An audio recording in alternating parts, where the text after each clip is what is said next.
call to order the City of Rochester City Council regular meeting for August 28th, 2017. Madam Clerk, the roll, please. Dalton. Here. Russell. Dixon. Here. Cuthbertson. Here. Giovanelli. Here. Peterson. Here. Ray. Here. We'd stand for the Pledge of Allegiance. Pledge allegiance to the flag of the United States of America and to the republic for which it stands, one nation, under God, indivisible, with liberty and justice for all. Welcome on this rainy evening. It could be a lot worse, and we're thinking about those in Texas today. Next, we will move on to public comments, scheduled, non-scheduled, and presentations. We have a couple items this evening.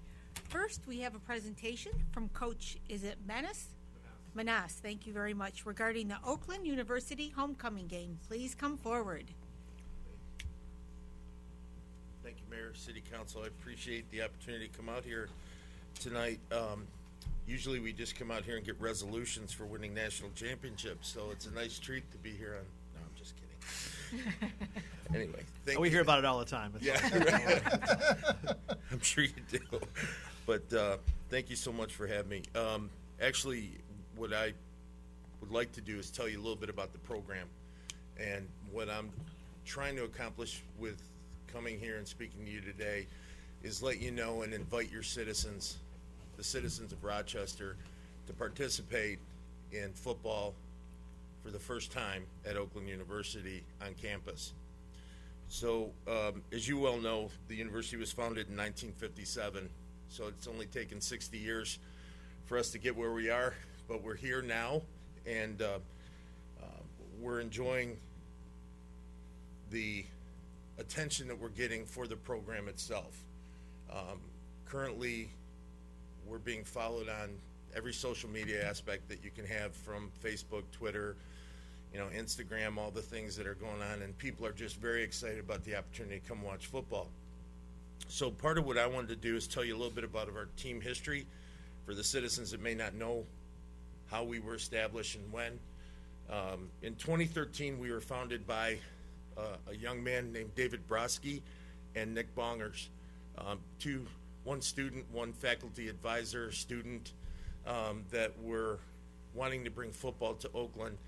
And that's a tough road for any organization, let alone football, when the myth lived that you can't have contact sports at Oakland University. So somehow they got it through, and we were established as a club football team.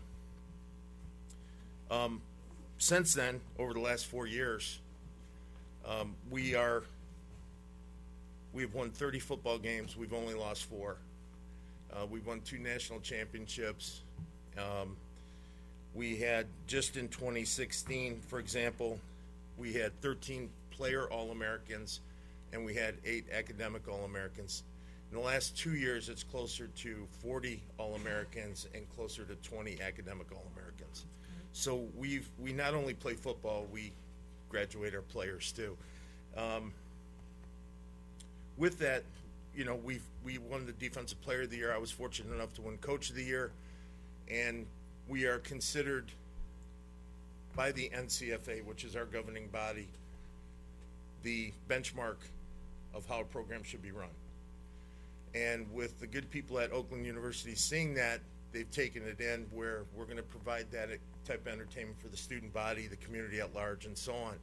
So part of my role here, in addition to coach, is promoter, if you will, an educator to the community at large, because I wear Oakland gear everywhere I go, and part of that is because I'm the world's biggest billboard that moves, so it works out well.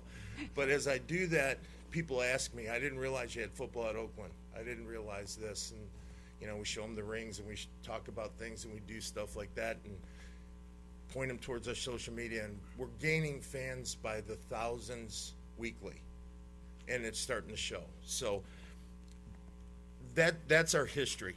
Now, I was fortunate enough to bring a gentleman with me tonight, Chris Polite. Chris is our team president. This is a student-run organization. Okay, let me be real clear on that. I work for a 20-year-old. So this is, and that's fine.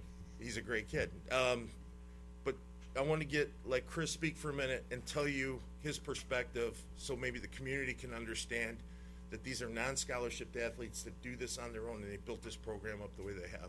So, Chris. Hi. I'm Chris Polite. Just on behalf of the team, I'd like to thank you guys for all of your continued support. I think back to 2014 when I joined the team. We won the national championship that year, and we had the honor to walk in the parade, downtown, and that was a very cool experience for myself, for my teammates, as well. In 2016 when we won the national championship again. So I want to thank you for making these type of experiences possible, and we really do have an outreach to the community, and we love to see them reach back out to us. So I look forward to seeing you guys at a game or two. September 9th is our first game. Take note of that. Yeah, thanks. and thank you again. We wish you a successful season. Yeah. I don't know if any council members wanted to say anything. Councilmember Ray?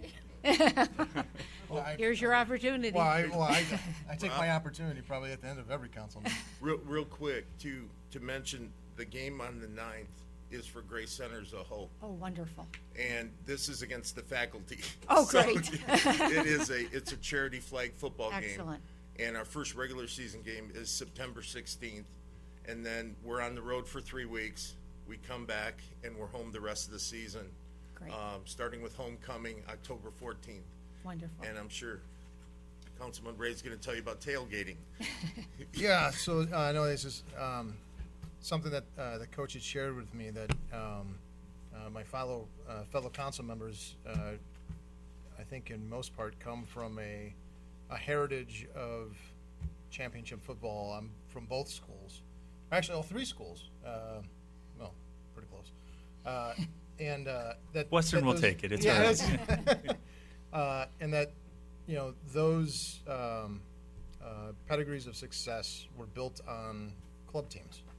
That they all started from club teams. So here's just yet another reason to enjoy college football, and you don't have to drive that far. Unfortunately, I've taken some lessons from experienced members of council that know how to tailgate. Yeah, absolutely. And we're going to bring that experience to Oakland University. Great. So Welcome. And like I said, best of luck to Thank your you. season. And it We'll is- definitely have to get to a game. It is free. Wonderful. That So makes it even better. for the citizens of Rochester, just bring your family. It doesn't matter if there's 2 or 10. Wonderful. It's free admission. So look Great. forward to seeing y'all there. Thank you. Thank you for Thank having you us. very much. Thank you. thank you. Next, we will do proclamations for Rochester businesses celebrating anniversaries. So how I'm going to do this is, I have a list of businesses, and instead of reading each and every proclamation, I will list the business. So for instance, we'll go with East Street Pilates. East Street Pilates is celebrating their 10th year in business. Owned by Kara Krupa, is passionate about providing the highest quality fitness and Pilates instruction. Now therefore be it proclaimed, that the Rochester City Council hereby congratulates East Street Pilates on its 10th anniversary and designates August 28th as a day of honor and celebrate this achievement. If you'd like to come forward, please.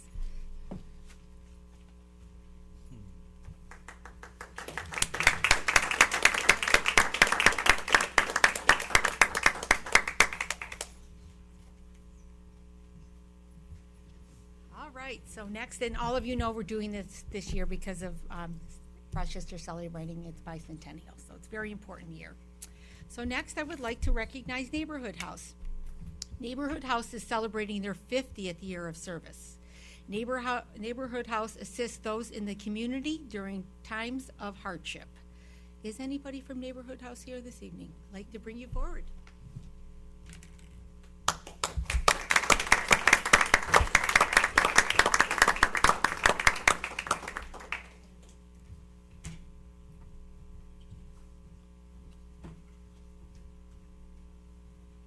All right. So next I have Neighborhood Child Care who's here. And I think that's actually back here. Just hand it to her.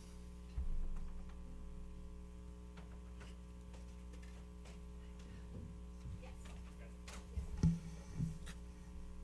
Hi. And here.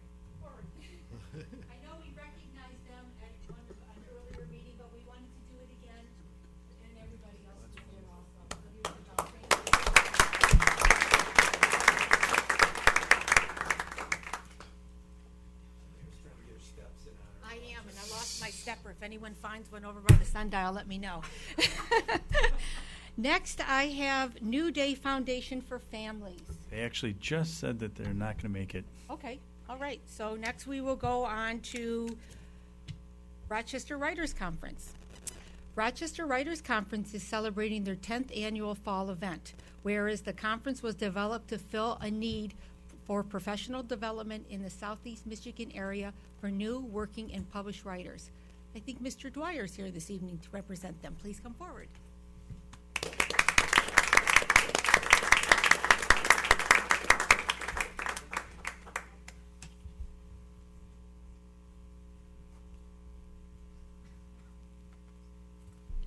Next, we have Trent Creative.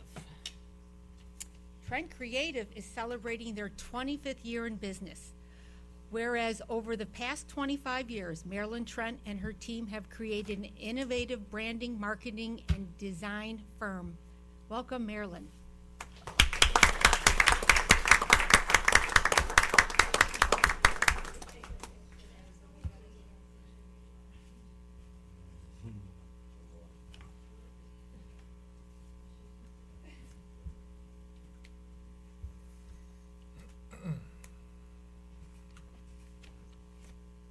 One, two, And next, I have Wims Insurance. Wims Insurance Agency was founded in April of 1917 by a local entrepreneur, Leslie Wims.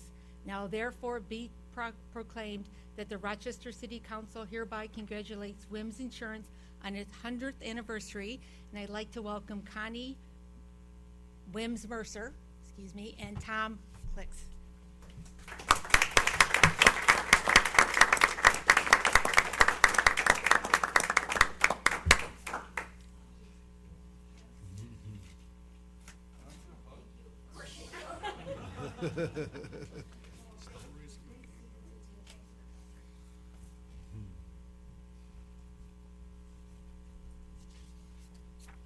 Connie's sons and my son played hockey together in high school, so I've known Connie for many years. Good friend.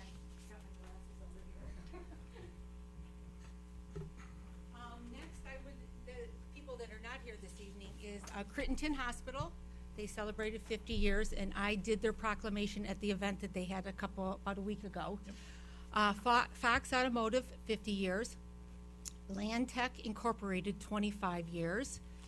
And Allen Harmon and Karzahoff Insurance Agency, which we actually did a ribbon cutting, and they came to council, and they also celebrated 100 years. So I think I got everybody. Is that right? Yep. And congratulations to all those who came this evening. Thank you.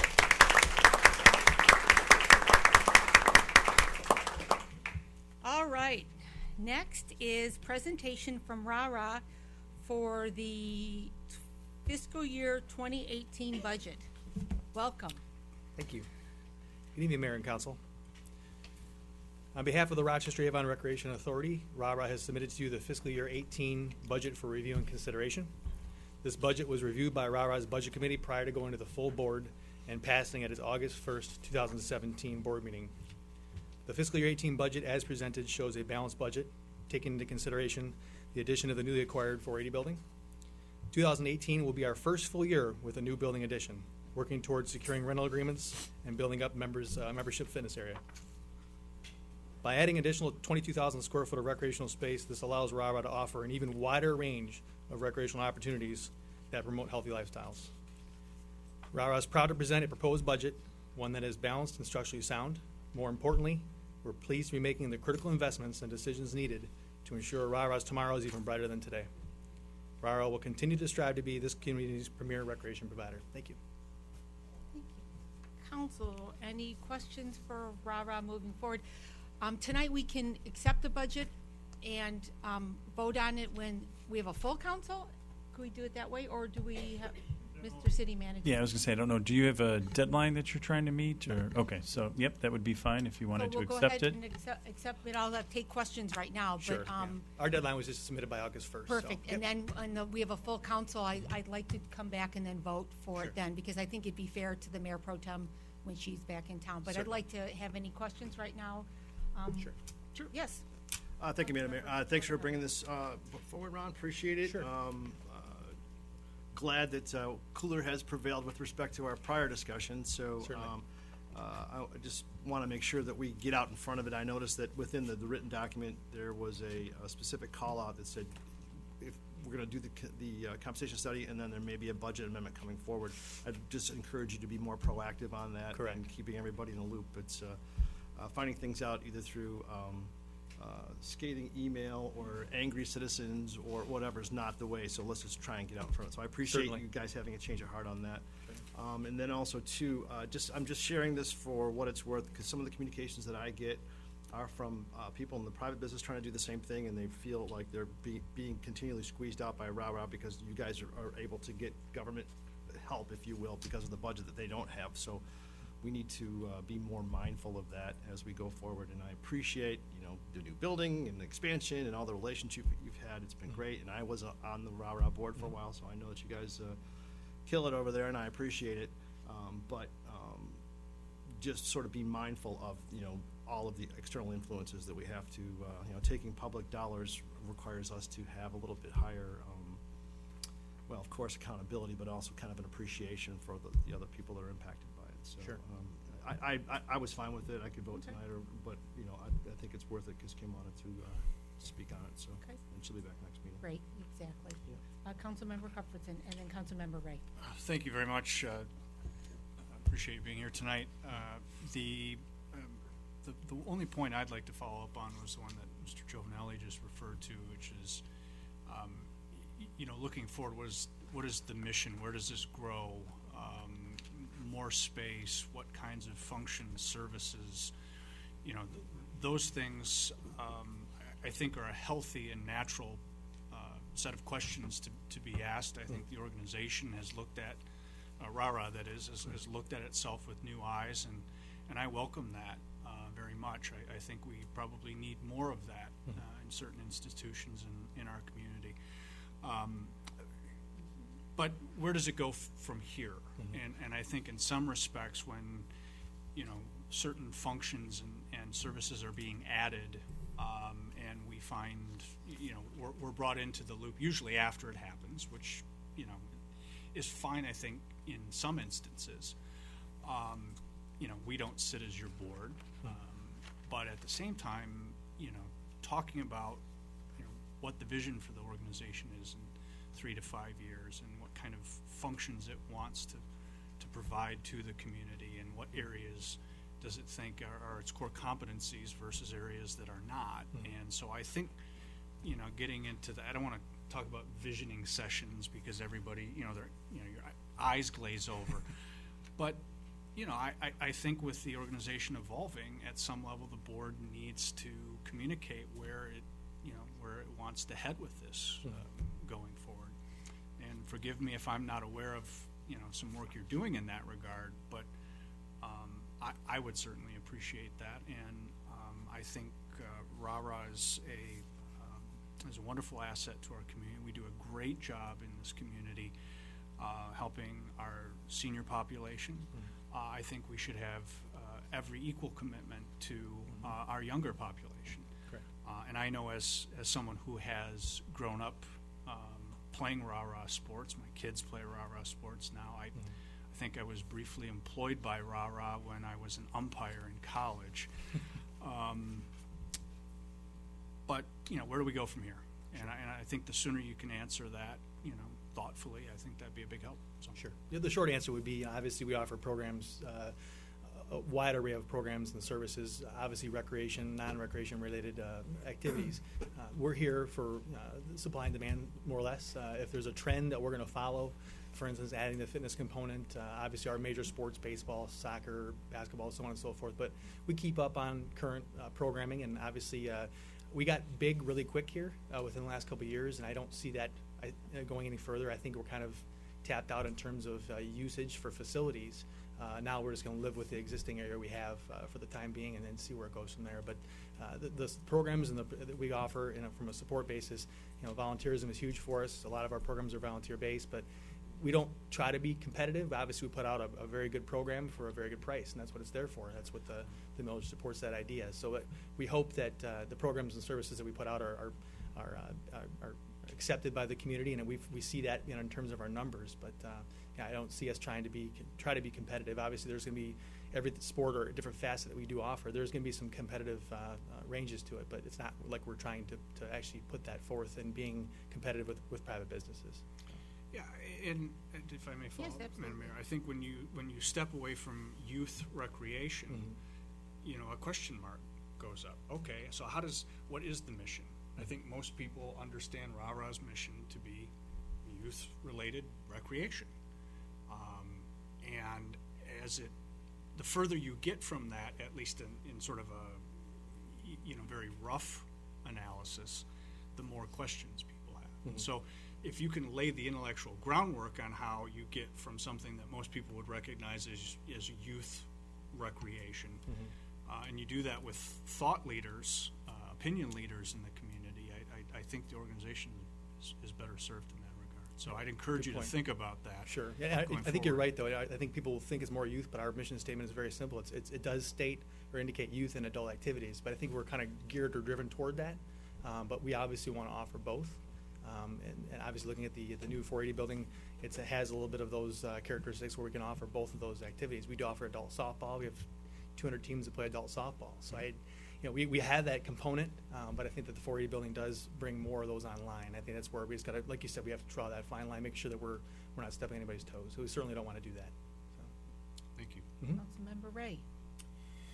Yes, I just would like to echo a question or a thought I had last year at this time when the budget came forward, and I think it folds into what Councilmember Cuthbertson was leading to, and that is and I understand that RARA likely has plateaued in terms of growth. You've achieved a new level, and now it's time to kind of get comfortable there. Yes. The balance between growth and its impact backward, its impact on the end user in terms of cost. You know, is the mission to continue growing, and therefore as revenues grow, there are more and more programs, but participants either don't see a difference in the end cost, or maybe the cost of participating goes up, or does RARA get to a point where it's grown so much that rather reinvesting new revenues in more growth, that those are reinvested back to push down costs, programs right size, maybe cut a program that there's not so much, and then everybody gets I'm not asking for an answer, but it was something that I was interested in last time, and conceptually it may take some time to work that out, but that's something at least personally I'm interested in. Sure. Thank you. Okay, all I'll say is I will get a hold of the Mayor Pro Tem when she gets back, have her look at the budget, and if she can send you those questions offline, Sure. so that way you don't have to come back, and then we can have a general discussion when she gets here, and then go ahead and move forward. Sounds good. Thank you so much. Thank you. Thank you. Next, we have presentation from the Rochester Area Neighborhood House. Oh, wonderful. Oh, yeah, I just gave her her. Hello. Absolutely, he'll help you out. Thank you. We got tech support on it, just Yes. stand by. All right, all right. Thank you very much No for problem. having us here today. Plug it in, plug in that little guy. Set up as the projector warms up there.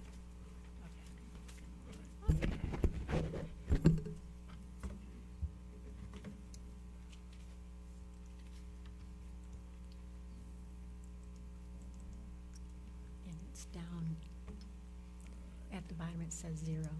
There, This one? yes.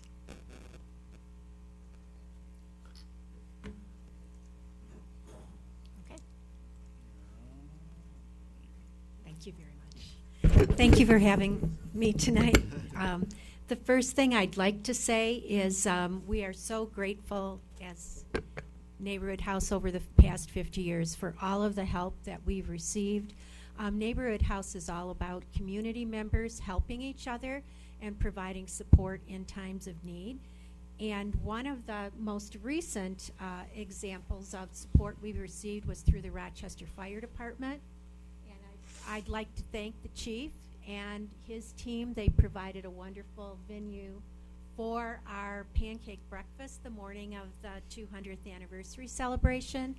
Over 200 people came and celebrated pancakes with the fire department and had a great time. So you can kind of see the team up there working it out, and everybody had fun, regardless of whether they were eating or working. So we really, really appreciate that. It really shows it's the spirit of what Neighborhood House is about. We are neighbors helping neighbors. Last year, Neighborhood House assisted over 3,000 households. 450 of them were from Rochester, the city of Rochester. And performing those services are 12 employees and an active list of over 400 volunteers. Neighborhood House employs 100 volunteers every single week to run our 3 facilities, one which we just opened 1 year ago on Livernois. This is our main office. Our clothes closet right here on Mill Street, which is well supported by the city of Rochester, and we appreciate everything that you do for us there. In the past 10 years, 15,000 visits have been made to our clothes closet, which has been supported by the city of Rochester since 1990. We also have operate the food pantry, which is located in the First Congressional Church on 1315 Pine Street. We are given that space generously by the congregation. We operate over 2,000 square feet of pantry service, and last year we distributed 236,000 pounds of food from this location. So we're very proud. It is almost completely supported by donations. We do have a budget that provides fresh food like chicken, milk, eggs, and so forth. And it is My Plate. My Plate is the philosophy that we use. We want to provide good, healthy food, not just fill stomachs, because our mission since 1968 is to partner with the community to provide services that will help our neighbors move towards self-sufficiency. The food, of course, if you have good food, you are much more likely to be able to succeed at work and in school, so the food pantry is a huge focus of our programs. So we're celebrating our 50 years in Rochester and our first birthday at our new location, which has enabled us to expand our sufficiency services significantly. We began as an emergency organization 50 years ago. We provided food, clothing, and some financial assistance. Volunteers like the Rotary Club and other service organizations in the area would provide rides and would consolidate some community services that would be brought into town from Pontiac, so our residents did not have to go make the trip. Our core services, of course, are temporary financial assistance, food assistance, clothing. We provide short-term emotional counseling, and we provide transportation assistance. All of those services grew in 2016, partially enabled by the move into our new location, which is an 8,000 square foot building where we have a mini cupboard for emergency food and meeting spaces for the community, as well as rooms for private counseling for our clients. The most recent service that we have added, which started today, is that we are now able to provide Social Security assistance and a kiosk to assist the residents with all kinds of Social Security benefits, statements, get a new card. They don't have to go down to Clawson. They can come right to our building. And all of our citizens are welcome to come to our building. Other sufficiency programming that we've been able to really focus on since we have the space to provide the programs are employment assistance, job coaching, resume building. We offer financial counseling, budget coaching. We have mentors in the community that meet with our clients to make them, to support them on their way to their new job or their financial stability or whatever happens to be the focus of their reason for coming to Neighborhood House. We offer a wide variety of educational program, including 3 levels of computer education, parenting classes. We partner with the Beaumont Dietitian Program to provide nutrition classes, and we provide referral services to other agencies that have specialties outside of our core services. And we rely heavily on our community. In May, the postal carriers joined together with our community to collect 39,000 pounds of food, which was more than 7,000 pounds more than last year. If you can believe it, that food is almost gone. And we are looking forward to the beginning of the school year because the Rochester schools support our food program significantly. We also run the clothes closet, and if we do have sales like this one in the summer at sidewalk sales, the funds go right back into supporting the closet so that it can be self-sufficient like our clients. We just finished our recent back-to-school drive. It's an annual drive. Neighborhood House provides school supplies. Assistance League here in Rochester provided clothing and hygiene kits. Crittenden Hospital provided 300 backpacks to support the program, and they also provided educational materials.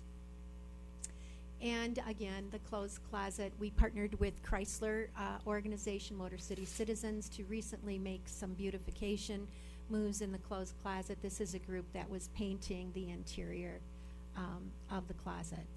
There are so many ways the community helps us, and we are currently looking for skilled folks to help us in a wide variety of ways, but generous donors like our neighbors here have allowed us to provide an increase in service, 21% increase in volunteer hours. Over 12,000 volunteer hours were given to us in 2016. I mentioned the increase in food delivery, 25%. Our clothes closet sales were up 28%, and over 100,000 items were donated through the clothes closet. Transportation for low-income individuals is a very, very critical need in our area since we don't have public transportation. We provide transportation to doctor's appointments, job interviews, and social service appointments, and over 550 rides were provided by Neighborhood House. This is to individuals that do not qualify for services at OPC. Our typical client is a working-aged woman, 18 to 59. And if you can't get to a job, it's very, very difficult to find self-sufficiency. So we do try to help people with those kind of services. We provided over 300 counseling hours, and we are still working on our capital campaign. At the end of 2016, we had 65% of our goal in.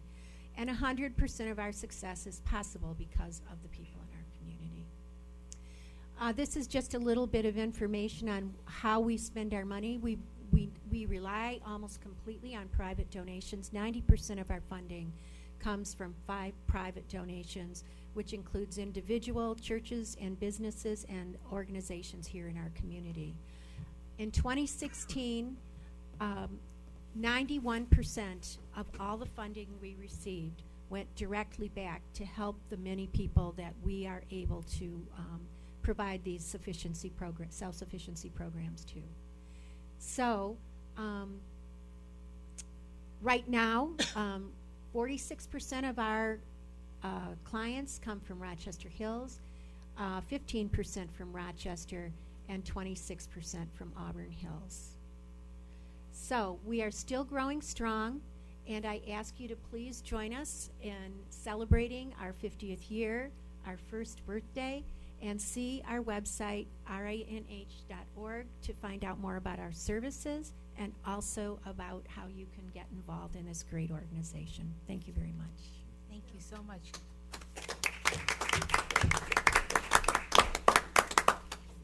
Thank you. I just want to tell you, you are a great organization, and that's where I take and drop off all my donations, and then I've worked the food bank over there, so they've done a nice job. Any other council members this evening? Thank you so much. Thank We you. do appreciate this report every year. Thank you. Thank you. Next, we will move to approval of the minutes. Consideration of the minutes of the regular meeting of August 14th, 2017. I have a motion by Councilmember Peterson. I have a support by Councilmember Giovanelli.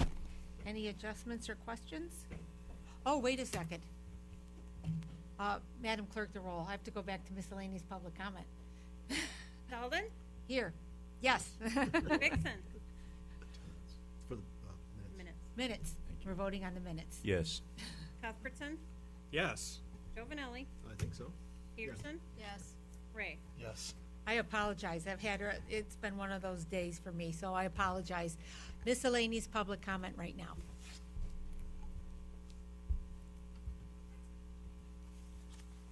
Steve Zook, 1639 Stony Creek Drive. Tonight, on upcoming agenda items, you're going to be, on legislative deliberation on Article B, consideration of an ordinance to amend Chapter 54 of the Water Ordinance. I would highly suggest that you read that because I find it to be very flawed and not accurate.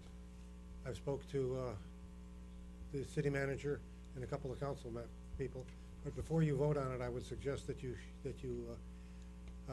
get what I've shared with them and look at the issue. I don't think it's time worthy up here to take and deliberate the complaint, but it's something that is quite serious and most likely would lead to some litigation.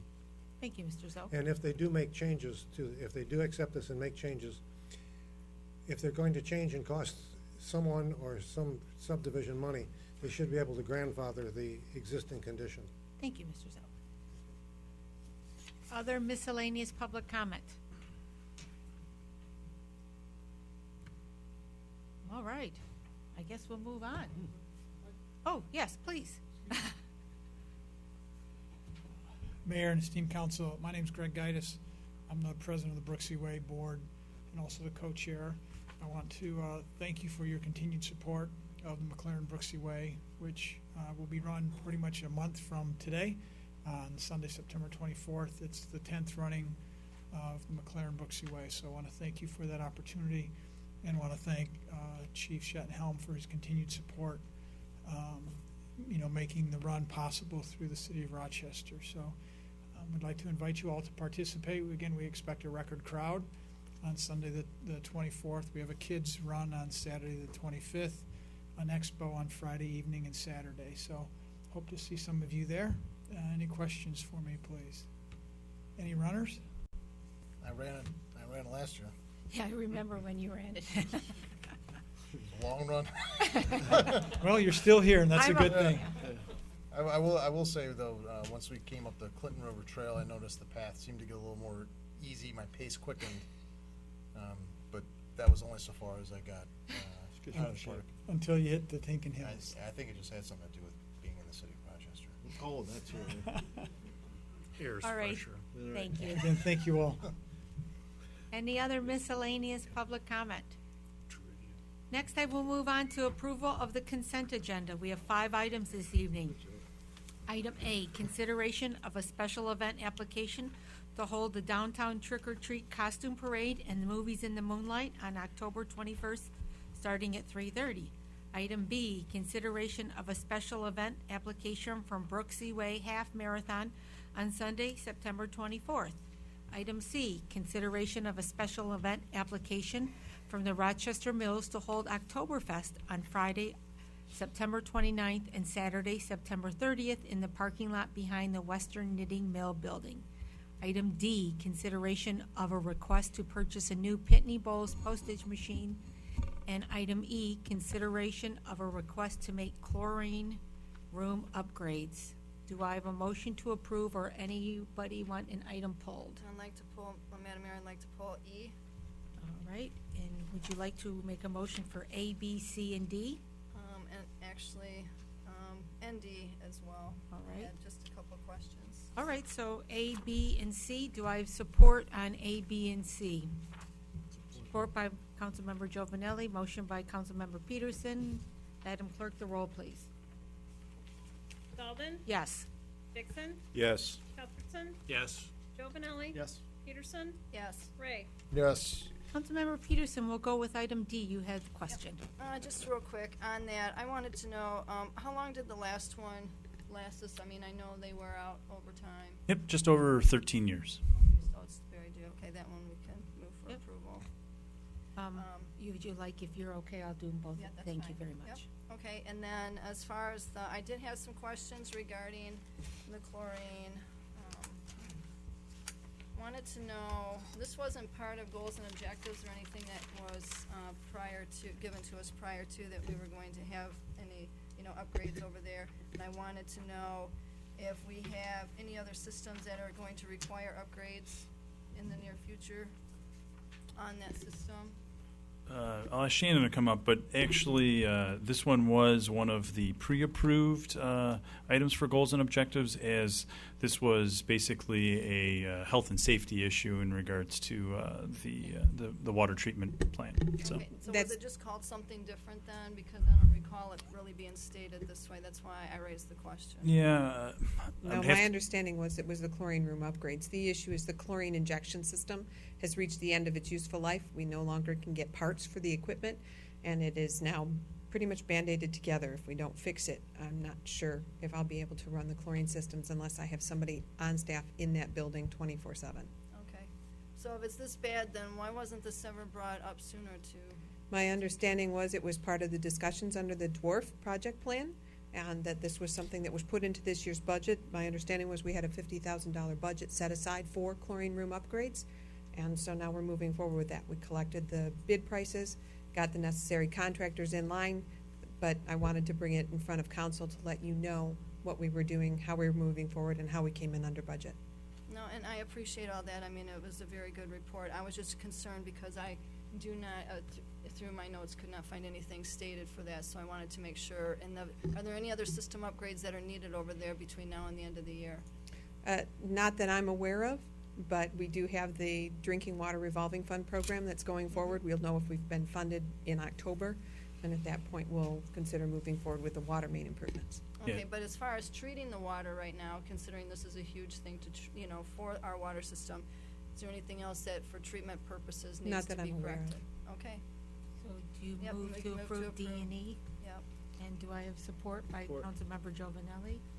And just if I could make a comment too, I'll make sure to work with our finance department to pull the documentation. As this one was one of the safety items, we actually pulled it not for discussion per council's direction previously. So that's where it wasn't on the list of 5 that you guys were voting up and down because it was a safety item. But I'll make sure to pass along the information to all council. Okay.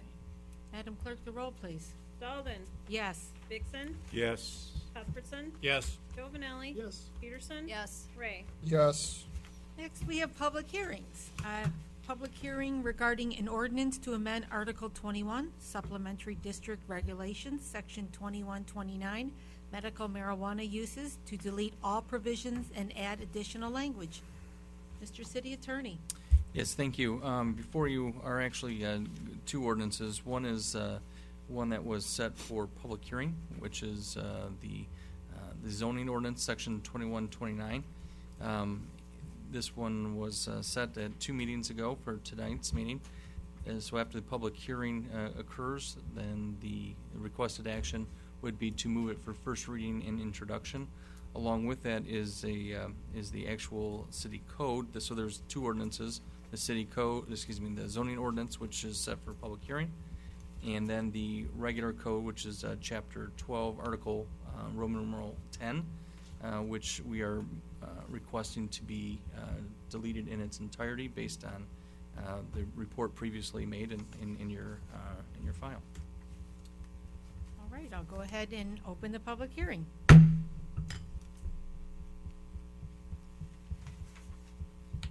Thank you. Do you have any comment, or you just wanted to? Over the years, I've worked on anti-drug programs through the county with the courts, and and I didn't like living in a city that had been designated as a marijuana-friendly city, and so that will probably take us off that list. And that was in print media. Thank you. That we were designated as that because, and I know why you did what you did. It wasn't wrong. You did it to protect the downtown and the rest of the community, so that anything that came here was in a certain place, that it wouldn't be as bothersome. And you didn't have a choice until the state finally got their act together and got their legislation together, and now you have that choice, and you're opting out. And see, that's an opt-out. Thank you. And I just say thank you. Thank you. Any other comments for the public hearing? No, Madam Mayor, I just have one. With doing so, I guess for the attorney, will we be preventing, will this come back in the future for? If you'd like, I'm going to wait till I close the public hearing. Oh, I'm sorry. That's okay. right, yeah. Madam Clerk, any correspondence for the public hearing? Okay. Councilmember Yeah, Peterson. sorry, I I'm was trying to thinking no one else follow came up. my That's Robert's okay. Rules of No, Order. that's fine. Mr. City Attorney. Will there She be hasn't answered the question yet. Yeah, will there be any issues in the future from making this move that will come back to the city? For any litigation or anything from anyone who may have wanted to bring that here and we don't allow it? Madam Mayor, the answer is, unless the state law changes again, the answer would be no. Okay. There's a lot of information out there about existing facilities and grow operations and dispensaries. I think the law is pretty clear that those were never legally allowed, except for those municipalities that decided to turn a blind eye, I think is the best way to put that. But in all the information I've read, that those weren't authorized by law to begin with. So with this requiring a municipality to opt in to allow these various different uses, I think it does give local control to decide for themselves. A lot of municipalities have said, we want to allow it because we want to serve our residents in this fashion, or a moneymaker for taxes. Others, a lot of them have said, no, we don't want this. So this piece of, for as bad as our legislators can be sometimes, at least it was pretty clear that they won't approve any of these licenses unless the city actually has in their ordinances to allow it. Okay. So I don't foresee, unless the state law changes again, and we'll react to that if that ever happens. Okay, very good. Thank you. Councilmember Cuthbertson. Thank you. I'd like to make a motion to introduce the amendments to zoning ordinance section 2129 for first reading and introduction, as well as to amend Chapter 12 of the City Code to delete Article 10 therein with immediate effect. Thank you. Do I have support on that motion? Support. Support by Councilmember Peterson. Any other discussion on the motion? None being heard, Madam Clerk, the roll, please. Sheldon. Yes. Vixen. Yes. Cuthbertson. Yes. Jovinelli. Yes. Peterson. Yes. Ray. Yes. Legislative deliberation. We have 3 items. Item A, consideration of a liquor license application to transfer a Class C license to Recipes Restaurant, 134 West University. Mr. City Attorney? Mr. City Manager? Yeah, I'll start. All right. So a liquor license application has been submitted, as you just noted, to transfer a Class C liquor license. Background checks have been completed, both local, state, and federal databases. We're recommending that City Council accept the liquor license application and set a public hearing for further consideration of this application based on our timing and the ordinance. The earliest possible date is September 25th to allow the 15-day notice. Move for public hearing. Move to, motion by Councilmember Jovinelli, support by Support. Councilmember Peterson. I have a Yes, I'm going to go ahead. Go to Councilmember Cuthbertson, then Councilmember Peterson.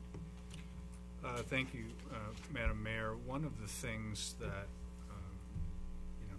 we see typically in applications for liquor matters is a fairly detailed plan of operation, menus.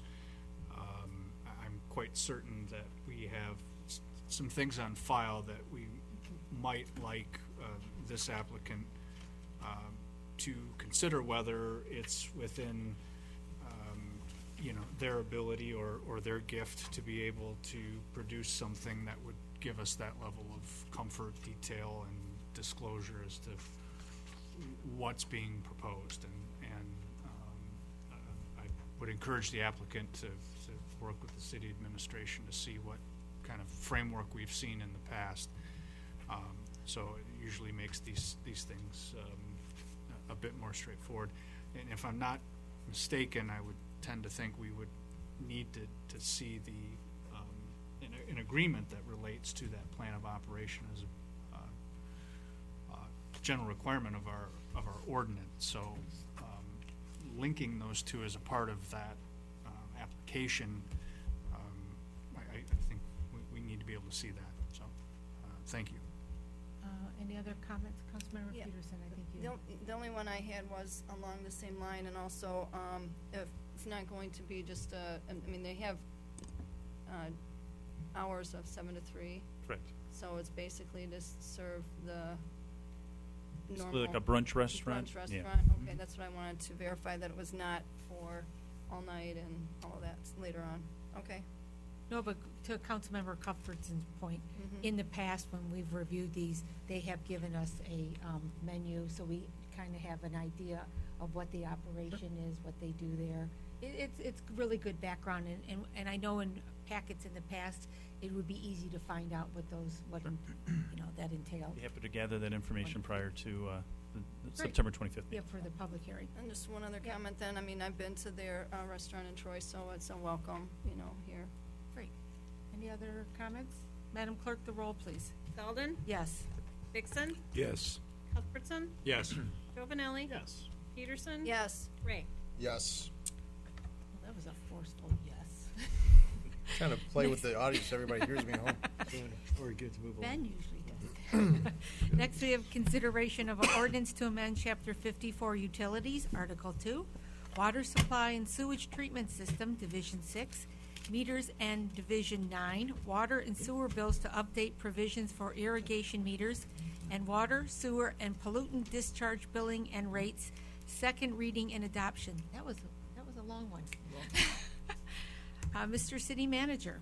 All right, I'm going to start off, and then I'll probably have the attorney as well as potentially our Public Works Director comment. Thank you. So starting off, basically this is again for second reading and adoption. We had a resident actually pop up.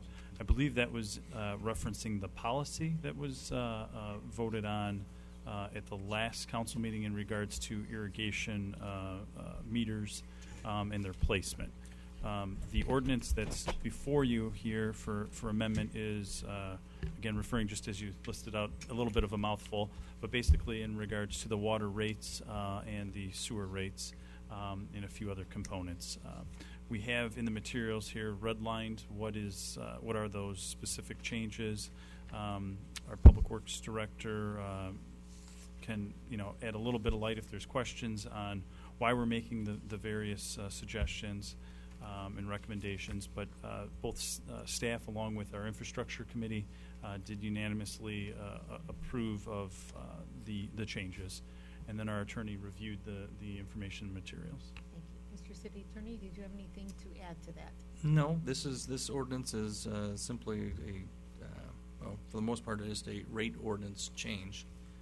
So I wasn't privy to the comments by Mr. Zook, but I don't know if those comments were pertinent to this ordinance itself, but it's for second reading and adoption on the rates.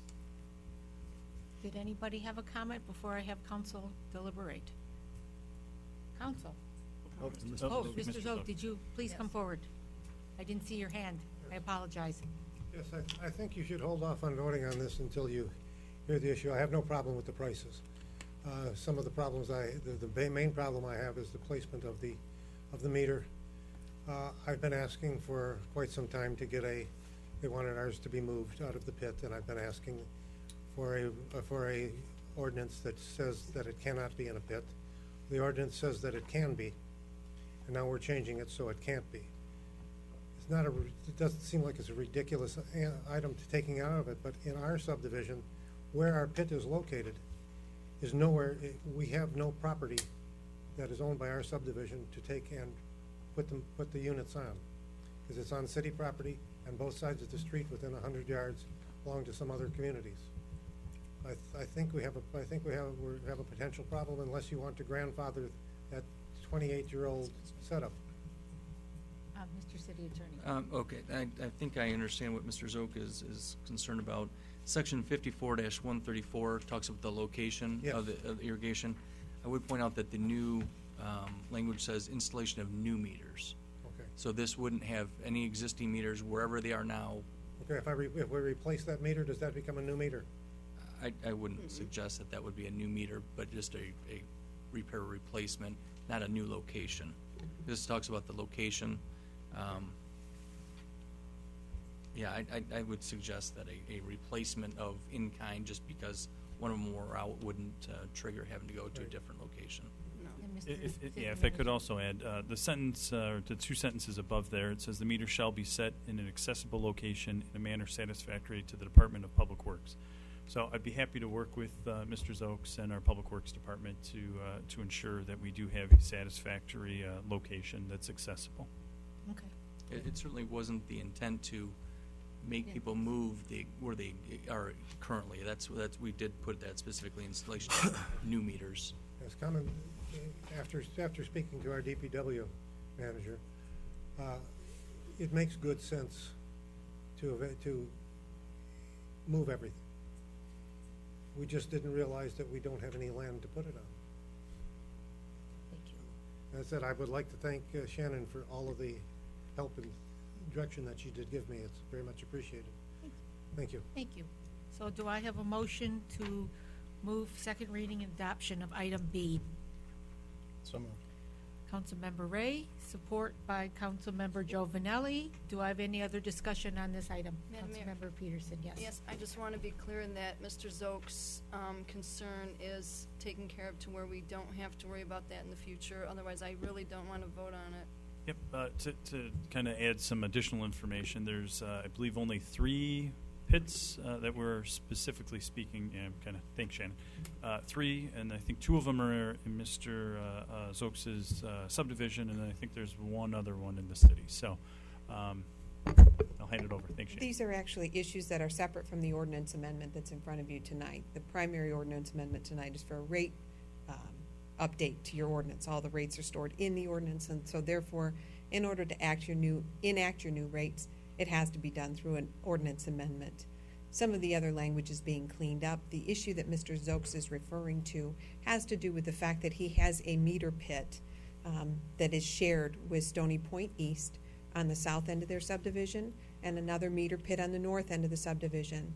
It has an irrigation meter in the pit along with a backflow prevention device.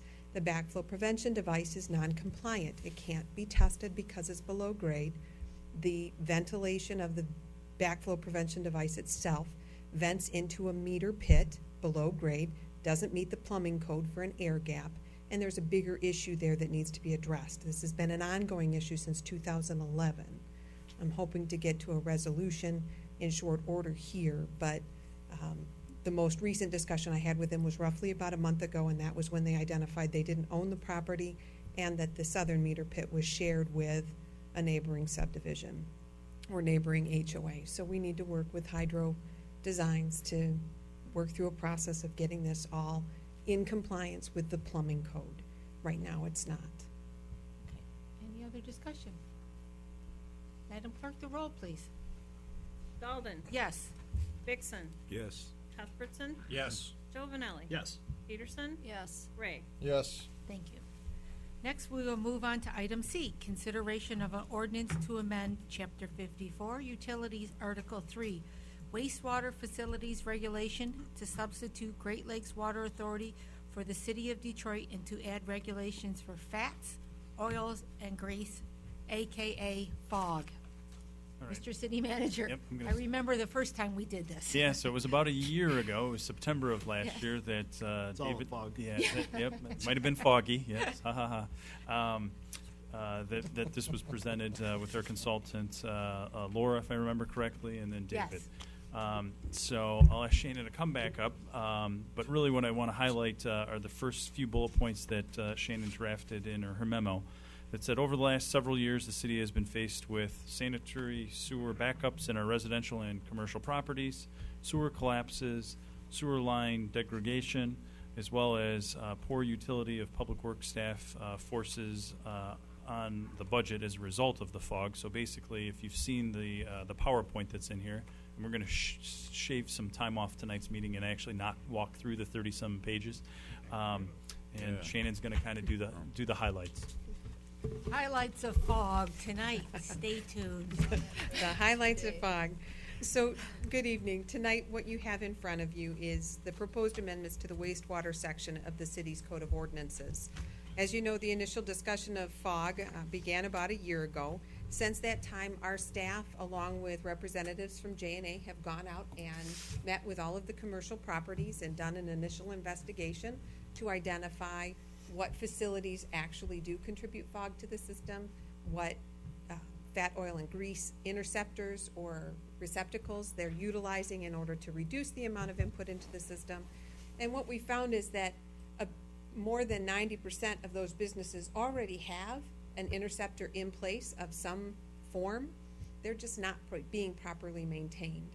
So the initial investigation was very well received from the businesses. We provided documentation from them or to them on how they can control their fog, and gave them names of contractors or different companies that they can get to help them maintain their systems better. So we're hoping to move forward with the next step of the program. In order to do that, we need to have the authority to go in and do the inspection. Right now, the ordinance limits the inspection to GLEWA representatives. Actually, not even GLEWA representatives. Detroit Water and Sewerage Department representatives only, who no longer have any access to our system. It's now the Great Lakes Water Authority. So in order to clean up the ordinance, allow us to move forward with this positive program, what you have in front of you tonight is some proposed ordinance amendments that change the language from DWSD to now reference GLEWA, to provide some clarification as to what fog is and what we're looking for with respect to the devices, and to bring that ordinance into compliance with the current plumbing code, and then also to give our staff the ability to go in and do those inspections rather than waiting and relying on GLEWA. Thank you. Any, looking for hands? No hands out there? Councilmember Peterson. So with the businesses, how many do we have out there I think there's that this really truly affects? roughly about 46, 47. That's what, okay, so what I just had read in there. And then how long do they have to take care of this or get that up to code for your liking? The ordinance gives them periods of time in which we'll give them a notification. We won't really know anything until we get in and do the first inspections. Once the first inspections are completed, we'll know the condition, and then we can start to put together the time frame for which those businesses need to come into compliance. But again, like I said, everybody pretty much has the systems already in place now. It's just a matter of getting them to maintain them and have regular inspections of their system. Councilmember Giovanelli. Thank you, Madam Mayor. Thank you for the fog report. Appreciate it. So food analogies abound tonight, right? So you have carrot and stick, right? So the carrot is this: we're trying to get people to be more proactive. Do we have enough stick to deal with making sure that people are stepping up the politeness, right? Making sure that enforcement's happening. Obviously, letting staff get in there and do that's very, very important. But I want to make sure. I know many communities have far greater laws and regulations than we have with respect to fats, oils, and greases. And I just want to make sure that if there's a second part of this that we ought to be looking at besides starting this, or is it the intention? Let's see what we got, and then we'll figure out next steps when we get there. Probably both full. Okay, got it. Initially, we do need to see what we've got before Right. we can determine if we need to add more teeth. There is currently cost recovery language in the existing ordinance. We're kind of clarifying that a little bit to provide statements on what can be recouped and what can't. And then in the future, if we determine that some additional hammers need to be applied with respect to civil infractions or things of that nature. We'll definitely bring that forward. The big push for this now, obviously, it was brought forth about a year ago, and for some reason, there was a lag in bringing the ordinance amendments forward. We have a SAW grant right now where we still have some available funding that would allow us to recoup our inspection costs through that grant, but that grant's only good until the end of October. So we need the ordinance amendments in place. You'll have to do the second reading in September. We'll be able to start the inspections mid-September, which doesn't give us a lot of time to get those all done, but at least that time and energy could be recouped through the SAW grant for the initial inspections. And so that's why we wanted to move forward with what we have so far. Sure. Yes. If I may just, in the hard thing for us is that, the expansion we're seeing in the community is a lot more restaurants coming in, and we want to be business friendly and be cooperative, but I also would like, as we go through that process, to sort of benchmark other communities so we can see, where we're at. And then lastly, I recall a program or a project that we had to do that was underneath the creek because we were having a fat, oil, and grease issue there. Has that been done already? I that believe good? that's Okay. the upgrades or the cleanouts to the Yeah, site. yeah, yeah. plan, So, yes. I mean, that was kind of what precipitated, no pun intended, this fog event. So, I know, I'm on a roll. Thank you. Including weather. Councilmember Cuthbertson. Thank you. I apologize for what will be a fairly technical question. It's ordinarily the sort of thing I would do offline prior to a meeting, but I was away for some time and didn't have an opportunity to do that. In subsection D of 54-286, so we're on page 6, 7, 8 of the ordinance. Previously, it allowed for the city of Detroit, the state of Michigan, to impose a pollutant-specific limitation or requirement. And in this instance, we're striking city, and that is to say the city of Rochester and the city of Detroit for obvious reasons to insert Clewa. I'm just curious why we would remove our option to be able to impose a particular limitation or requirement in the course of doing something like this. Maybe we don't have the subject matter expertise necessarily to do it, but if there's a particular issue, I'd hate to have to come back to amend an ordinance to give us the power to address an issue we think is important that isn't otherwise being dealt with Clewa or the state of Michigan. So, My just assumption. simple question. My assumption would be that, and again, these amendments were put together about a year ago. I've just reviewed them and with respect to substance, but my understanding or my assumption with this piece is when you're talking about dilution, it has to do with the NPDES discharge permit from the wastewater treatment plant. We no longer operate a wastewater treatment plant. It's done through the Great Lakes Water Authority. They have that permit in their hand that identifies what they're allowed to discharge and therefore what they're allowed to receive. So we have basically adopted their pollutant loading standards. Every year they send us an update to their ordinance with respect to the cost for the pollutant loadings, and then we roll that into our rate structure and include that as part of our ordinance amendment. I understand perhaps the preemption portion of what you're referring to, but I think I'm not clear on the technical side of whether this applies to treatment at an industrial application or dilution at the actual source. This is talking about at the actual source, the pre-treatment standard. So it's here, our businesses can't dilute and then continue to send it downstream. They would actually have to remove it before they discharge it or pay a fine. Great. So in that instance, so that doesn't relate to a treatment plant that the city operates or doesn't operate. I'm simply saying here, if indeed there's a standard here that formerly the city could impose something, why we're pulling that out at this point doesn't stand to reason to me. It's definitely something we can take a look at prior to the second reading. Fine by me. Make a motion to move this forward. So first reading and introduction with a look at item on page 8D, dilution, prohibit. Support by that?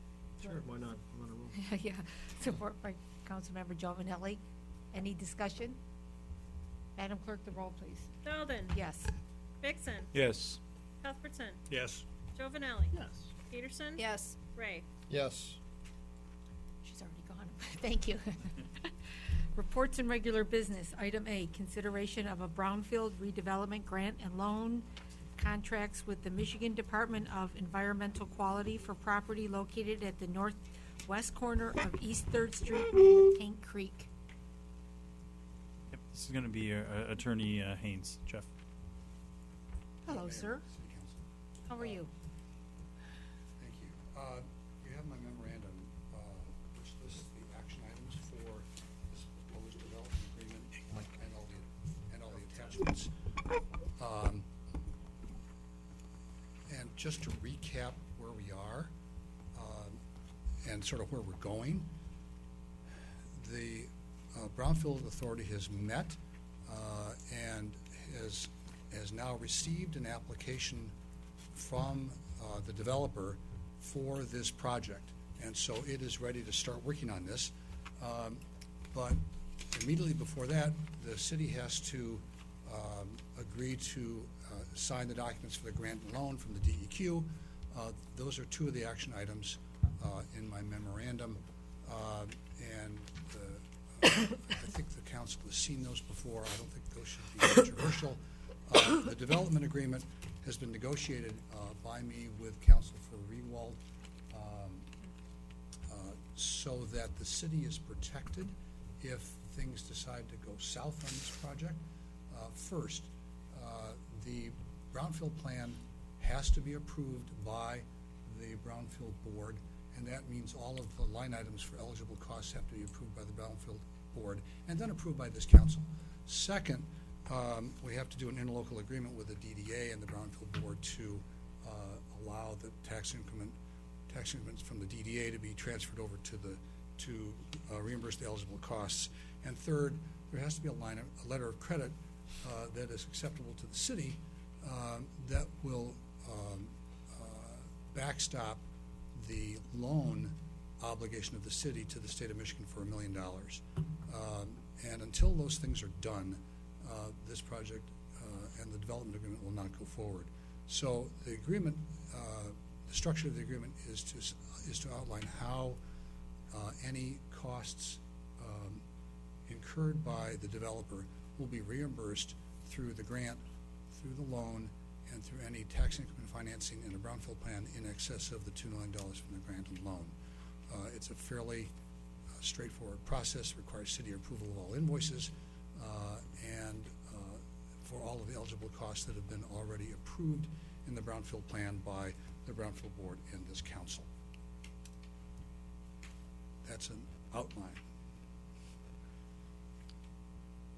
Looking in the council, did anybody in the audience have any comments or questions before I move forward? All right, we'll go ahead, Councilmember Cuthbertson, and then I'll move to Councilmember Peterson. Thank you. Mr. Haynes, could you walk us through the economics of the proposed project plan here? I know we've had some discussion in the past about the loan application included some citations to a public participation of roughly $800,000 in the past. And I had expressed concerns about that at the time. Would you kindly explain for the record, if you would, what I understand to be a $2.3 million cost altogether, and how the two sources of funding apply to that, and the $300,000 in Brownfield tax increment financing that's referred to in your memorandum to the city manager from August 23rd. The costs have been proposed by the developer for the remediation of the property of $2.3 million. Of that $2.3 million, $1 million will be a grant from the state of Michigan that is money that does not have to be repaid. $1 million is a loan from the state of Michigan that will be repaid from tax increment financing when the project is developed and the taxes have increased from the increase in the taxable value. The additional $300,000 would be financed, again, through tax increment financing, through a brownfield plan that would be, in essence, on top of the $1 million loan. So the tax increment financing component of this is $1.3 million. $1 million for the loan, secured by the line of credit, $300,000 from the tax increment financing through the brownfield plan. I think it's Exhibit H to the development agreement, shows that the tax increment financing component of the project will be paid back in, if my math is correct, 7 years, in 2026. And that's the $1.3 million worth. That's the projection. Obviously, if the taxable value is more than that, it'll be paid back faster. You had a follow-up, Councilmember. And that's inclusive of any interest costs, expenses, and the like. That's an all-in number. That's an all-in number. So, great, thank you. Councilmember Peterson? Yes, and the 3% in there, who is going to be the one collecting that 3%? And utilizing the 3% in the, I'm trying to find it, it's very slow moving on here, the page. Is that the interest? Was it for handling? I thought it was for handling the whole entire transaction. There's no interest payable to the state of Michigan for the first, I think, 5 years, and then 5% after that. But that's, again, all in. So the tax increment financing will cover that amount, if I understand you correctly. Mm-hmm. Yeah, I had seen it in there, and unfortunately, this is going too slow for me to pull up the exact spot. Any other follow-up? So, I guess the other question, how was it proposed then from the developer if costs didn't, things didn't go as planned with the economy and that, and it was less? Where did that put this project paying the city back? The Brownfield Board has the ability to say that the reimbursement of eligible costs will be stopped at a particular time, 6 years, 7 years, 30 years. And this council will then approve or disapprove that. So if the Brownfield Board decides that the repayment time for this project is 7 years, and if the costs aren't paid back in 7 years, then that dime is on the developer's plate. So the way that the costs are controlled from the city's perspective is to limit the time for the repayment. I still have, I guess. Okay, I'm gonna go to Councilmember Ray, then come back. Councilmember Ray. Thank you. My question was in regards to the letter of credit. Is that a standing letter? Is that a collateralized? Would that be collateralized in a physical way, or? It's going to be cash. Right, but it will be, so it's not gonna just be an open line of credit? It will be used if the developer defaults. Correct, but it'll be collateral, so it's not just a piece of paper from some institution saying, this is good. No, it's collateralized. It's bank, okay. And then, I presume I'm sorry, I'm reliving my 07, 08 days of developers getting their credit lines called. Will we? I've been there too, actually. Will we have any means of, I guess maybe at will, or like annual updates that the letter of credit is still in good standing? It has to be in good standing, and if there is some doubt or uncertainty about the viability of the project, and the project work stops, the city has the ability under the development agreement to say it's stopped, let the developer prove that it hasn't, and if it has stopped, and if any draws have been made on the loan, then we can access the letter of credit. Okay, thank you. Councilmember Cuthbertson, I think you had your hand up next. I did. I will say, as a more general matter, I with respect to brownfield plans, I have expressed my concerns about brownfield plans in excess of 7 years. I think a 5 to 7 year term is a general matter more appropriate, given sort of the broader economic conditions in the city, the desirability of real estate, the expected returns that people are obtaining in the marketplace at present. This is a deeply challenging site from what I understand. This may be a site that requires a plan that's on the longer end of the comfortability spectrum. I'm not sold on 9 years for whatever it's worth, but obviously the Brownfield Authority has an obligation to take a look at that and get under the hood. I would like to comment later with respect to the suggested brownfield policy outlines that were presented, but I'll save my comments on that for discussion on that item. The last thing I'm curious on is explain or help me understand where the $800,000 bogey, right, that was a part of discussion at another recent council meeting, where did that go, right? How did that get dealt with in the course of what's been presented tonight? I just want to make sure I'm connecting the dots correctly. I understand.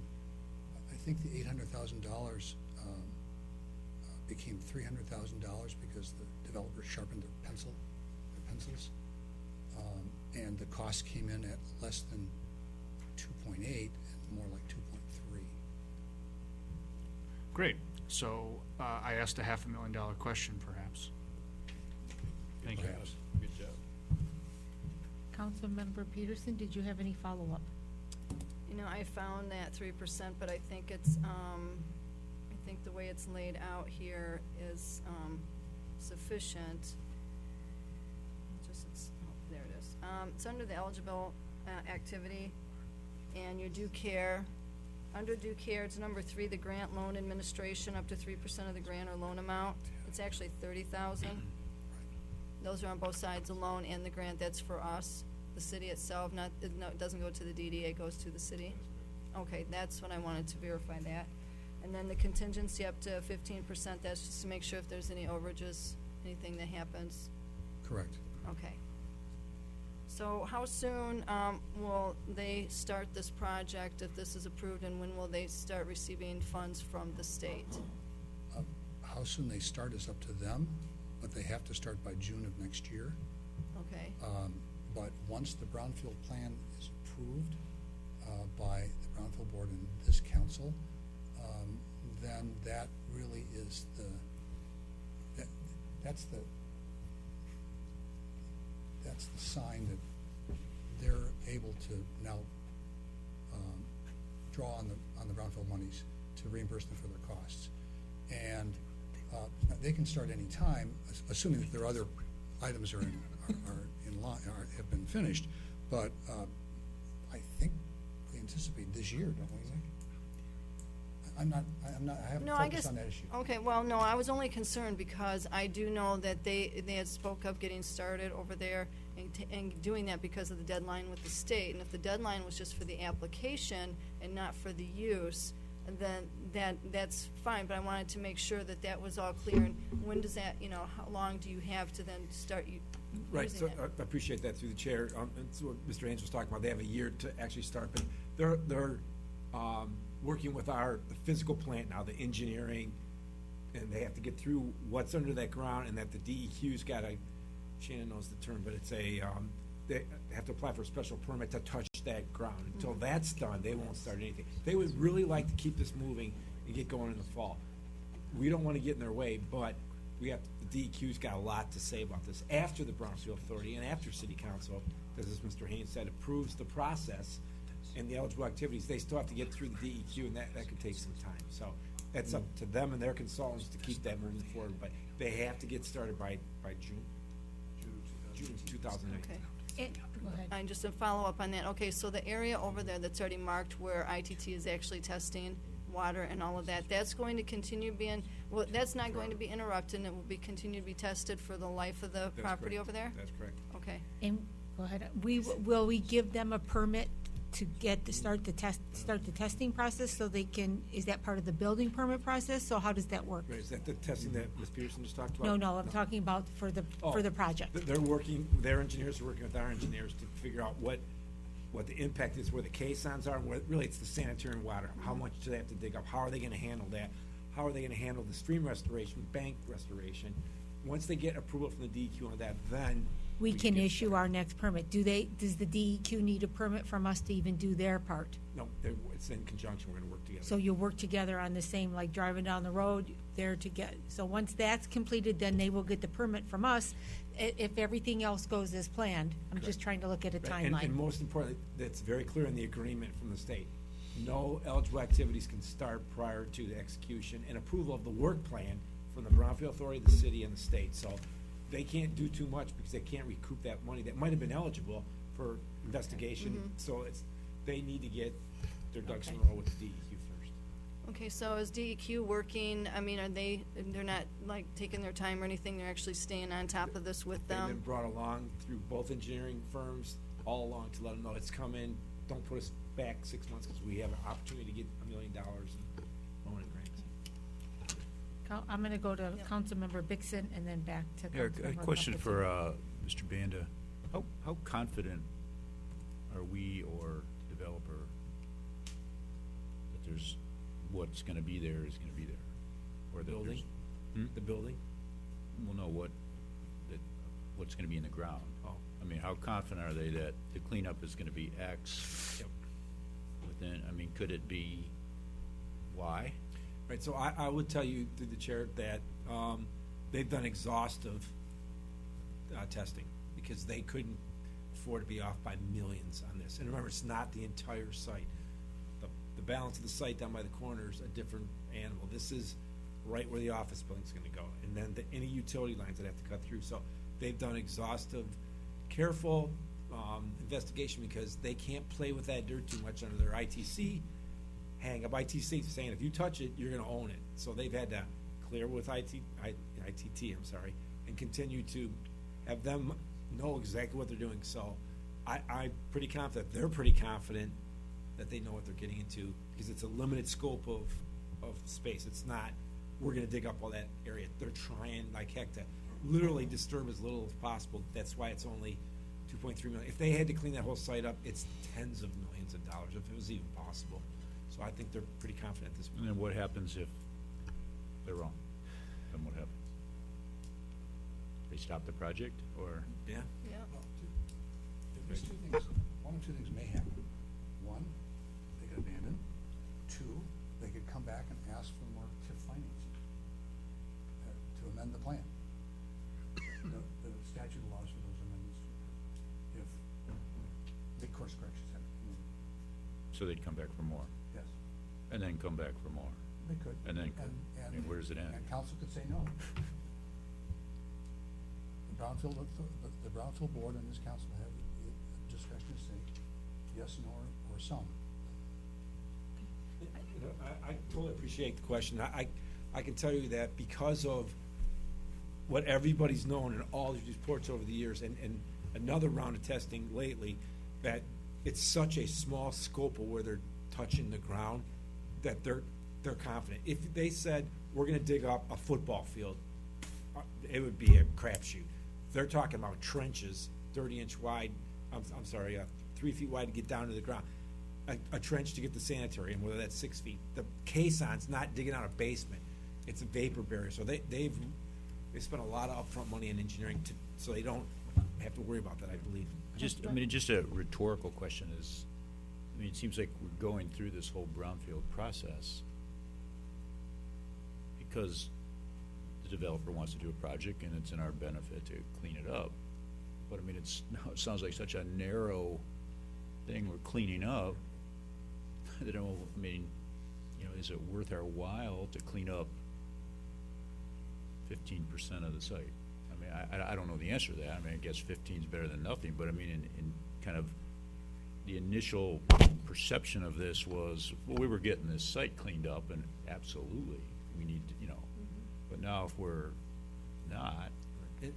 Madam Mayor, if I may, good point again. So the standards for cleanup have vastly changed in the last decade. It used to be dig it up and take this really bad stuff to a certain class landfill, and then it's a problem out there. Now, because this is the pollutants in the ground get into the groundwater and go through the aquifer, the way you stop that is to stop infiltration of water. So now it's called vapor barriers. Put a building over, put a parking lot over. Stop the water from purging into the ground that's pushing it through their barrier that collects it. So cleanup is relative now. It's preventive maintenance to stop that water from getting in the ground. So the more we get paved on that site, the better we are. And versus how it used to be like a garbage dump, which would be a classic dig it up, and that's not that big a deal. This stuff's bad stuff, and when it's migrating through the aquifer, it's bad. It gets into this wall. They have benzite walls that they're collecting as much as they can. That's the monitoring wells that Councilwoman Peterson talked about. So in this case, it's less is more. The DEQ, they're like, don't touch this. You don't want to touch it. So it's like a cap. You're capping it. So, Thank you. Thank you. Ms. Douglas, did you want to make a quick comment or a question? Please. Is that okay? Yeah, absolutely. Sue Douglas, 1228 Main Street. In reading that, I spent a lot of time reading this stuff today because it was all finally together in one piece. And I thought I saw somewhere where it was a $52 million project. Is that number right? Oh, okay. Okay. When I get down to the assessment, though, and I look at like $3.5 million in that range, something.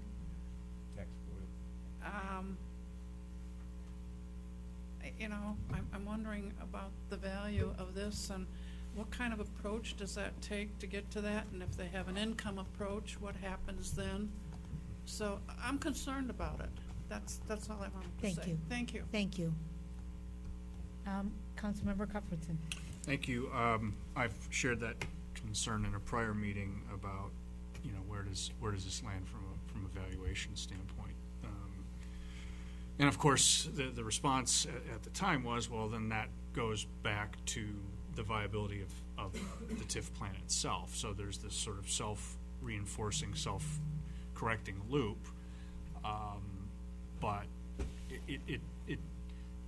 that isn't a substitute for, is it worth it in the long run? So I'm sensitive to that as well. But the assessing question will be answered in a building 15 miles from here.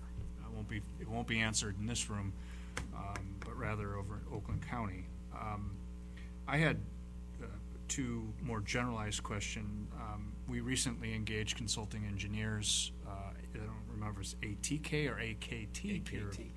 AKT Peerless. Could you just give me a general synopsis of assuming they've had a full look at it, any comments or things from our consulting engineers? I can help there too. So really, tonight was just to talk about the agreement. So last Friday we got the full application, the $50 fee, and the full plan that has been shipped to Mr. Haynes. That has been shipped to AKT Peerless. So now they will dig in, sit down with staff. We'll come up with that exact analysis. That then will go to the Brownfield board. We'll go back to the developer if we have additional questions. It looks like a pretty good plan, to be honest with you, and comprehensive. And then on to the Brownfield board for discussion. Any corrections, then here with that same presentation. So they literally just got the actual plan. They have been working together, even previous, to make sure that their consultants are very good at knowing eligible activities. They've both been on both sides of the coin here. So I think we have a very good plan that's been submitted, but I can't answer that question yet until our guys get a really good look at it, which they literally got delivered to them today. And I understand that may be for a later part of the process, but having the benefit of your subject matter experts from an engineering standpoint and being able to tell you, we may have to adjust certain things, but in our experience, this is on all fours, as it were. I'd be helpful to me. I understand I may not have that tonight. But I would say on all fours, absolutely, because I know that prior to even being hired, SA was working with AKT, so that didn't happen. It wasn't so far out that when we come back, we're embarrassed. So I would say we're on all fours. Okay, thank you. And then my last question relates primarily to when we were considering the revised site plan. Has administration been presented with a satisfactory and appropriate revised landscaping plan, planting plans, materials list that is in reasonably final form, such as any action on this wouldn't somehow, prejudice administration's ability to negotiate that appropriately? Through the chair, absolutely. So they submitted a plan. I sent that to the DEQ to make sure that what they proposed wouldn't irritate the DEQ also, and it appears that it hasn't. So we're expecting to hear back from them pretty quickly. But they did revise it a little more detail. It really, and appreciated your comments, it's really capping now, not digging out. So raise the grade, put more planting material, and infill so that we didn't disturb, because DEQ didn't like the disturbing at all. And they want us to say what we can and then backfill and infill. So absolutely, that we've been working together on it. They did the next day, actually. Thank you. All right, any other questions? So what their request is this evening is to make a motion to authorize the mayor to sign where indicated after the agreement is signed by Western Knitting Mills, and authorize the city manager to sign the grant and loan documents. Do I have a motion? So moved. Motion by Councilmember Cuthbertson, supported by Councilmember Peterson. Any other discussion on the motion? Madam Clerk, the roll, please.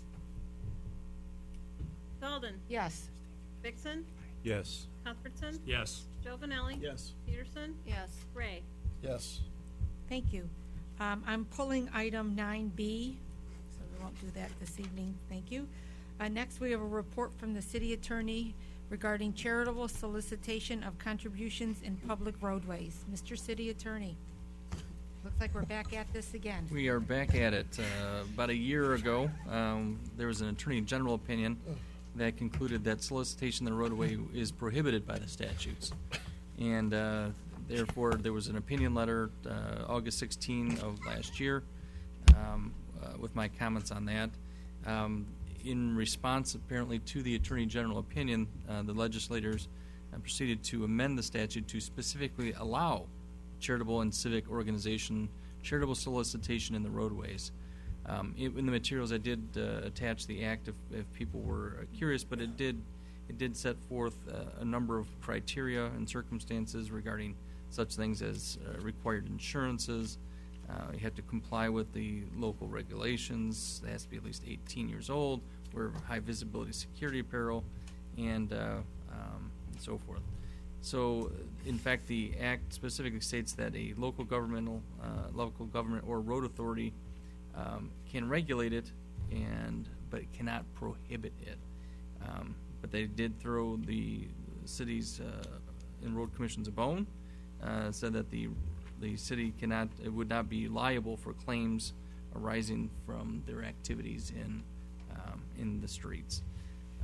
The city has 30 days after the act, which was effective, which is July 27, to bring its prohibitions into compliance. And so the want to find out at this point whether or not the city wants to proceed with the adoption of some regulations.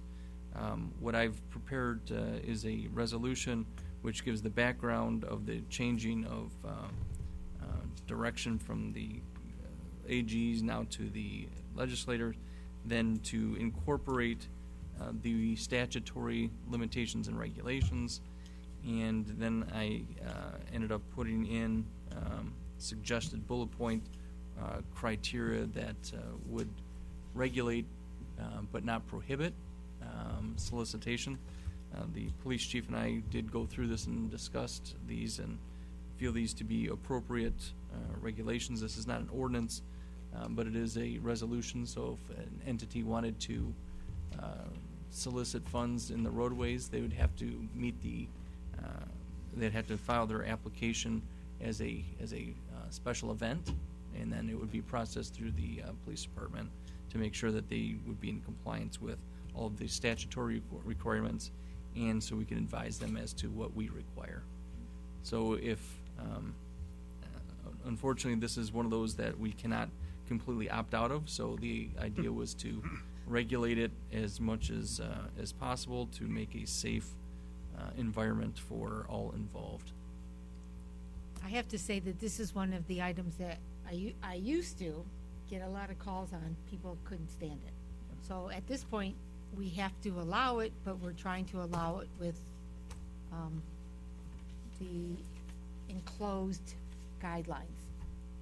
Councilmember Cuthbertson. Yeah, I shouldn't dare to imagine or somehow question the wisdom of the legislature as it relates to their statutory construction here of, I guess it's subsection 3 that relates to the immunity clause, as it were. But it strikes me that the way this is written, it says that a local government or road authority that has jurisdiction over a roadway upon which solicitation occurs, as described in that subsection, is not liable for any claim of damages arising out of the use of the roadway. There's two major concerns here. The first one is the word jurisdiction. The corner of Main Street and University has at least 3 jurisdictions involved: city, county, and it's a state right-of-way. So what does jurisdiction actually mean? So is this to say that because the state owns the right-of-way that perhaps they're not liable for a claim for damages if brought, but it happened within the city of Rochester? I don't litigate questions of municipal liability closely enough to be able to, maybe answer what is an easy question, Mr. Attorney, but it strikes me that there's a potential problem there. And then it says out of the use of the roadway. Well, what about the misuse? I mean, there's all kinds of clever ways of trying to plead a damages claim that, I think can sidestep the language here pretty, at least create appellate questions, which obviously has costs and expense involved for local governments. I don't know that you can give me any satisfaction this evening, but this just seems like Swiss cheese to me. Mr. City Attorney. Well, this is, as you know, a state statute, so we can only, I guess, pretend to figure out the meaning. However, what I would like to say is I did handle a case in Rochester where there was a gentleman on a bicycle who crashed his bike in a missing piece of pavement, and we dealt with this very issue of jurisdiction because the actual main road was a county road, but the intersection was for a road that was a city road. And so I would actually, what I'll do is I'll make a note to provide that, because that did come into summary disposition analysis, that there actually was some cases talking about what does that mean. It deals with who has control over it and what does that mean. And so if anyone's interested, I could certainly send that offline to. I'll bet you it's an audience of about 1. I think I'm looking at him. But no, you're right. But I guess getting to your point, it still wouldn't. I mean, the city is still protected by the governmental immunity statutes generally. This is more than was in there before, because before there was nothing. So this is at least an argument that I would have, or defense counsel would have, to say, listen, this was clearly, whether it was worded properly or not, the intent, which governmental immunity and immunities generally are given broad reading, super broad reading.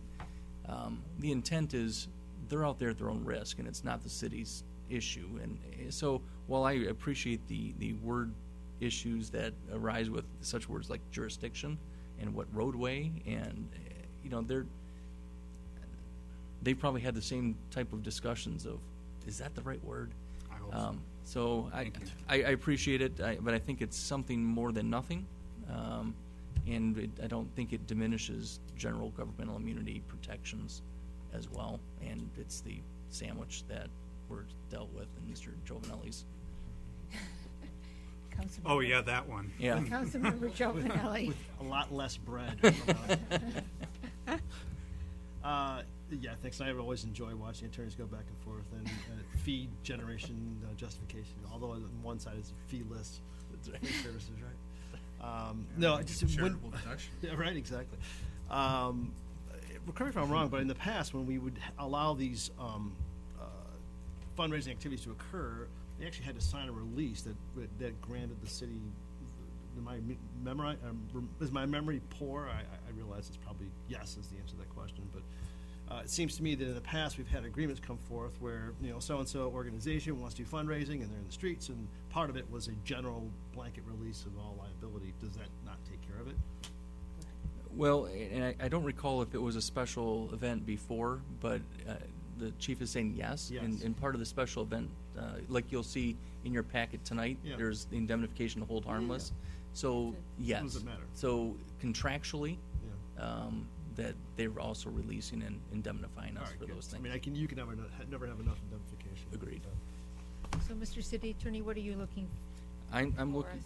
yes, thank you. I'm looking for approval of the resolution as stated, and which allow us to get in time to meet the 60 days.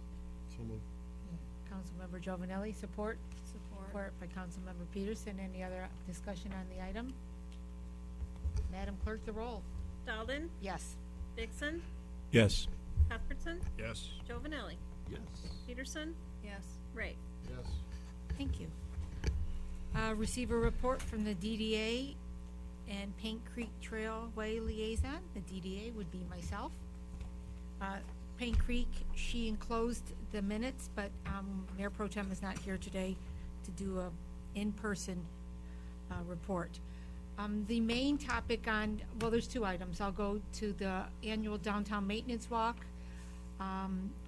Chairperson Papalona and Mr. Banda and quite a few others walked the community and talked to the owners of businesses that need to update and fix their properties.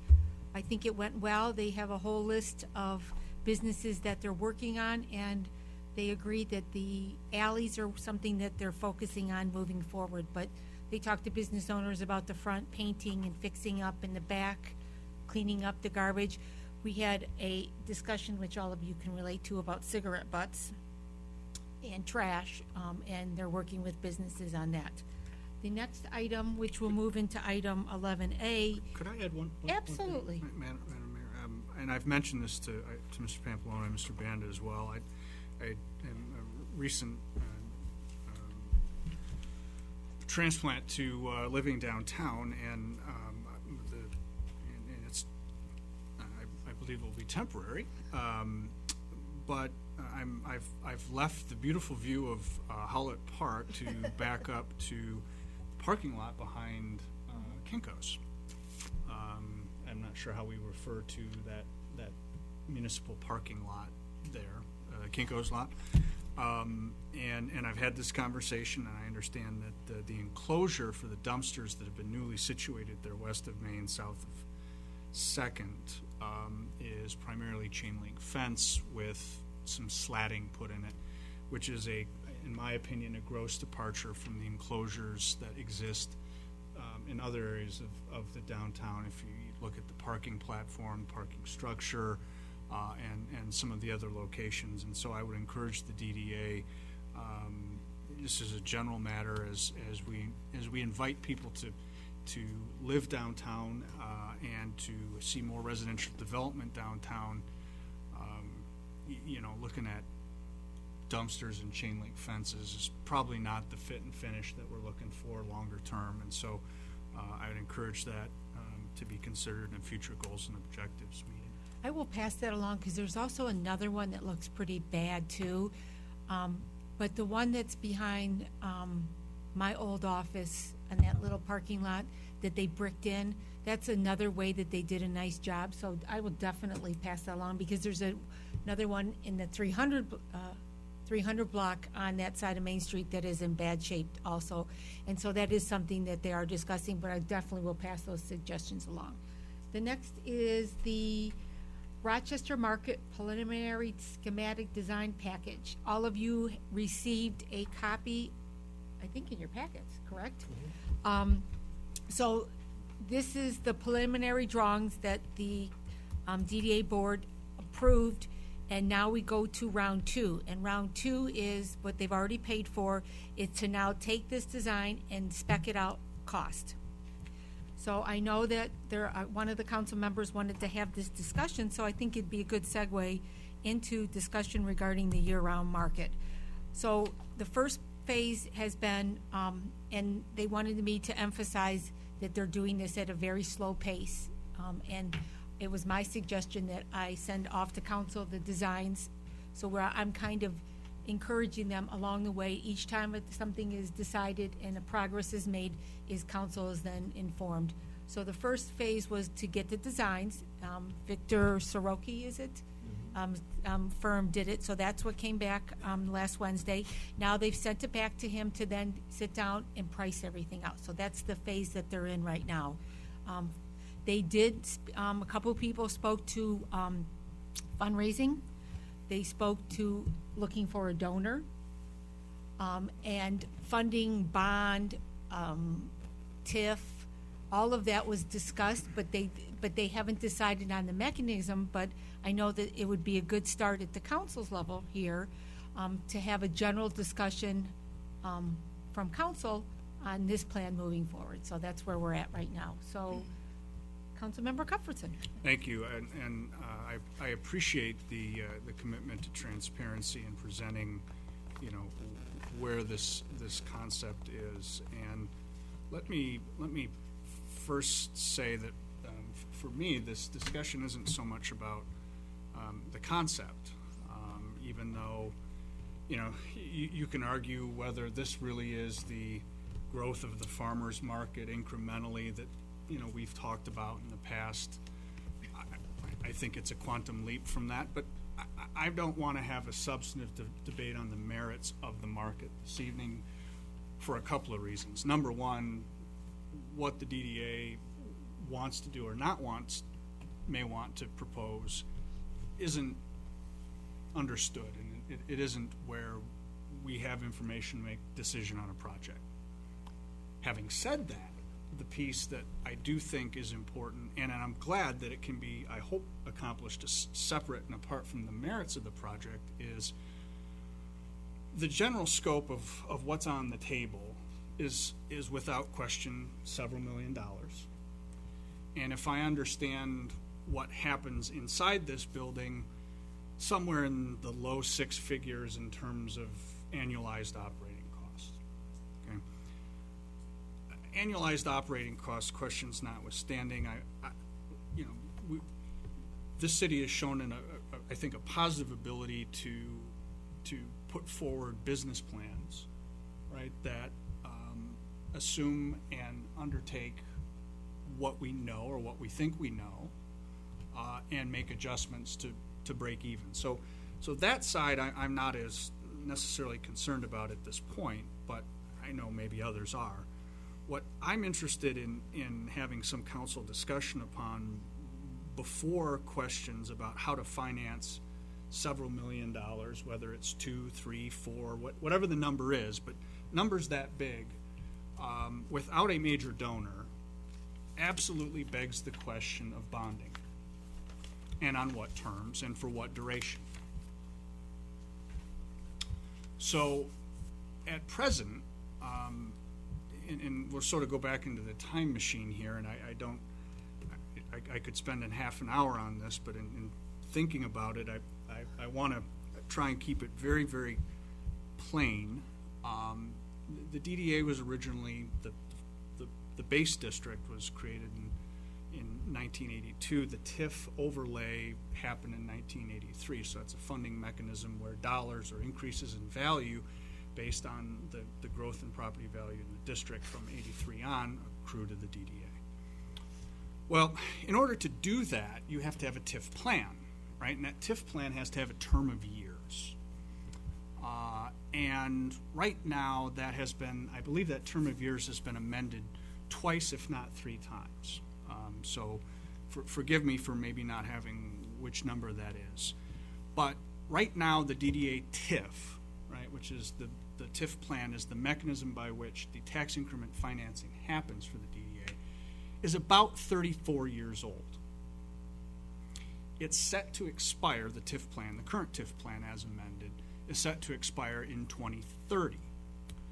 So, at that point, the TIF will be what, about 46, 47 years old, give or take. That's more or less half a century. That is a long, long time. DDAs, when they were originally authorized by statute by the legislature, was in the late 70s when the advent of the shopping mall happened, particularly the indoor shopping mall, that put tremendous pressure on traditional historic downtowns like ours, and Rochester suffered. The idea was that this TIF tool would allow for specific, targeted, understood, boots on the ground reinvestment into downtowns to meet deep economic challenges. And to my mind, there's no question that Rochester has been probably one of the most successful in the state of Michigan, which is something we can all be proud of. Okay? And we have authorized that TIF plan to expire, around the 47th anniversary of the DDA. Okay? So great. Now, how does that relate to this discussion? Well, right now, there is about 13 years left in the authorization of the DDA TIF plan. By the time this project going slow gets to matriculation, where bonds might be and theoretically be able to issued subject to council and DDA approval, probably about 12 years will be left in the TIF plan. Most bonds, municipal bonds, are 20 years in duration. If they're shorter, the prices are typically, if they're available, are different. So really, this becomes a question not just about, is this year-round farmers market, dining area, pseudo grocery, local eating concept, isn't just about the concept. The question is, are we going to sign up to extend the DA's TIF at, somewhere in the 5 to 7 to 8 years additional to what we have today? And it doesn't sound like, what's another 5 or 7 years when you're at 47, right? Well, the issue, at least in my mind, is that with the TIF, the first roughly $720,000 of taxes captured or levied through the general fund every year go to the DDA off the top, based on the fact that we have this TIF. And it feels to me a lot like actually how a specialized millage applies to a township, where you have this sort of voted millage and the money just gets pushed over there. One of the things about a general fund in the city form of government that's so powerful is that on an annualized basis, you can move money to situations and issues that are present and pressing that particular year or a term of years, a period of time. By having this TIF plan that will go for at least another 13 years, we don't get to make a decision about, in terms of spending that money anywhere but in 7% of the city's geography. And so when we were faced with the infrastructure discussion that we recently were able to come to a consensus on, that $750,000, give or take, wasn't available to be spent in other areas where it was arguably needed. Did that result in a tax increase? I don't know. You can make that argument. I'm not here to make that argument tonight. What I am concerned about is, are we willing as a council to say to the DDA before it gets too far down the line, are we going to sign up potentially to extend the TIF plan so they can issue bonds? And I think the DDA, working with an assumption that that's on the table and spending money if it's not on the table, is probably not prudent. So I think now, before we have a finalized package in front of us, focusing on the structural budget question of saying, look at what's the temperature of city council on extending the DDA TIF plan so it can, in theory, bond. For me, I'm not comfortable with that. I like this concept. It's an interesting thing. It would be a neat addition to the community.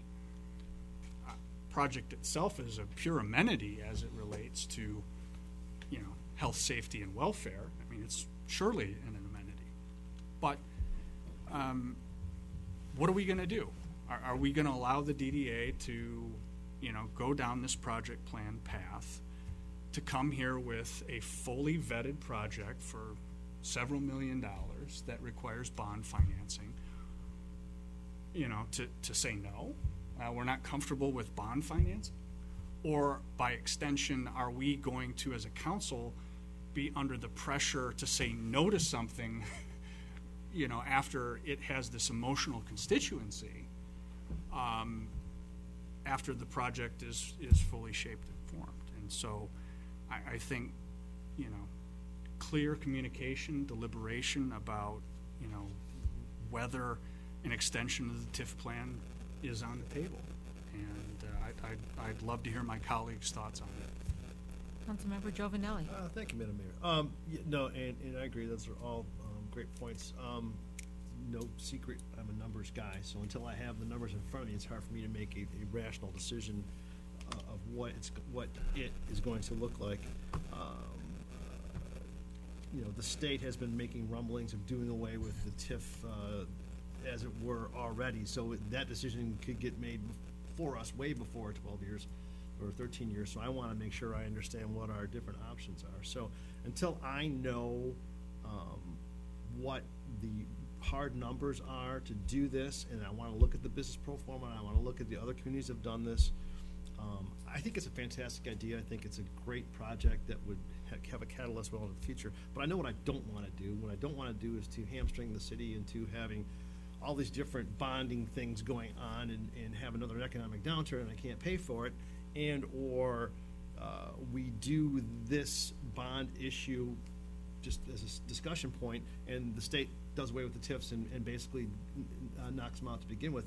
I don't know what that environment looks like, right? So until I have numbers in front of me, I'm not going to get too cranked up about it.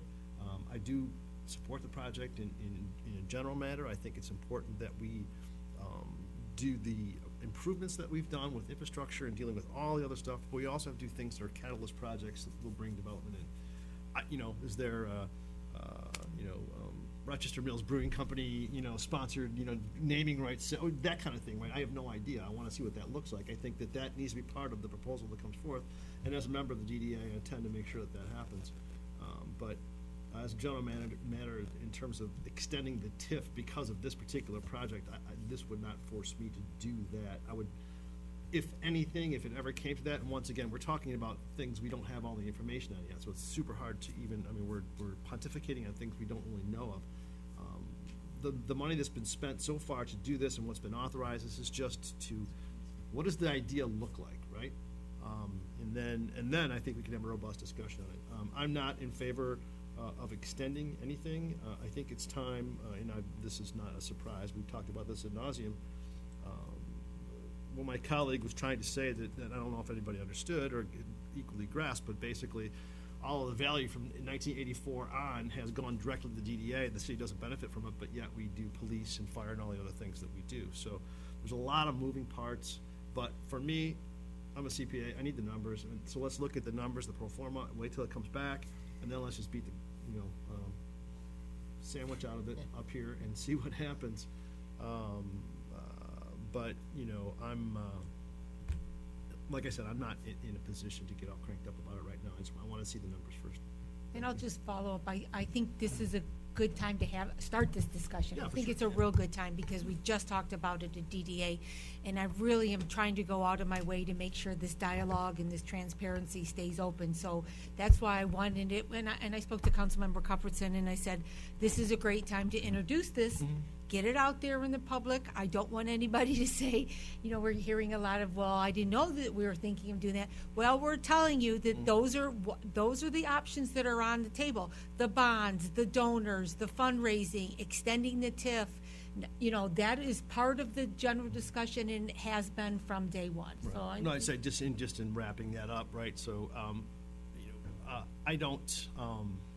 These things have to end, and I understand that, but I don't want us to be getting too far ahead of this without knowing what the exact, what it is we're looking at. But I want to make sure there's a whole host of options presented before us to make sure. So. Yep. So yeah, and Councilmember Bixon. Yeah, I appreciate the transparency as well. I mean, this is good. We talk about these things, ending, and it's time for end, but we know they really do never end. These things just seem to go on in perpetuity. So I guess I am a little concerned as well that the DDA, whether they thought about it or not, but you're de facto by doing this project assuming that this is going to get extended. Let's face it, in my opinion. So, is that a way for the DDA to pressure to extend it? I mean, I don't know. And the other thing is, the DDA has had issues before with finances. I mean, when I was on the DDA, it's to do projects in the. So is that an our sub-organizations, are those things that we want to be, as you said, assuming big debt? So we have debt over here and debt over here and debt over here from non-city council things. And, like rah-rah. I mean, they bought buildings and things like that. Well, what if, it always comes back right here. So, I mean, those are issues that we really need to be cognizant of. And it does seem like, while I appreciate the transparency, it does seem like the train is taken off and heading down the track pretty quickly. My other comment would be, shouldn't the private sector, if this is such a great idea, shouldn't they be involved in this? And then the last thing is fundraising. We always hear about fundraising, but the fundraising typically usually doesn't cover the cost. Again, it's back here. So I appreciate the information, but there are a lot of questions. Okay. Thank you. So it's yes, Councilmember Cuthbertson. Yeah, and I just want to note the July minutes on this in Section 7A specifically states in the last sentence, says there will be several meetings with council for special project approval and for bond approval. It's clear to me that at least some part of the audience or the project team assumes bonding. And to me, if you're assuming bonding, it's probably a 20-year period. If the DDA or comes up with a 10-year bond, that may be a different question, right? And then I think I can accept my colleague Mr. Giovanelli's analysis, which is, let's look at the numbers and see how this works. But if the assumption is a 20-year bond period, the TIF has to be extended in order to do that. And that's really the nub of what we need to get to here in pretty short order, in my opinion. And so again, there is an underlying merit to growing something that's successful. The question is how and on what terms, and do you do it incrementally? And so I don't want to be trying to be perceived as squashing a project. No, that's not my intent here, and it's quite the contrary. It's just one of the assumed funding mechanisms is a non-starter for me, at least, and before the DDA gets too far down a path, assuming one particular funding mechanism, council, if it has concerns, should, I think, provide some guidance, right? Such as in this conversation that says, hey, we need to narrow the pathway over here on this particular effort. If you're going to get this, through council from a structural standpoint. So I appreciate the opportunity to have this discussion ahead of, a project plan in front of us. And So what thank I you. will do is summarize all of the topic that we had, pass that along to the DDA. I think Councilmember Giovanelli and I, at the next board meeting, because they're going to get this right away, I'll have this ready to go to them and disseminate it out to the DDA. And then we can, at the discussion level, when we're with the DDA at a, open board meeting, we can then further, go over the discussion. But I think having the numbers, but I obviously know that there's a concern on that part of this discussion, and I will definitely relay that, yeah. And the second piece is how this impacts the parking system.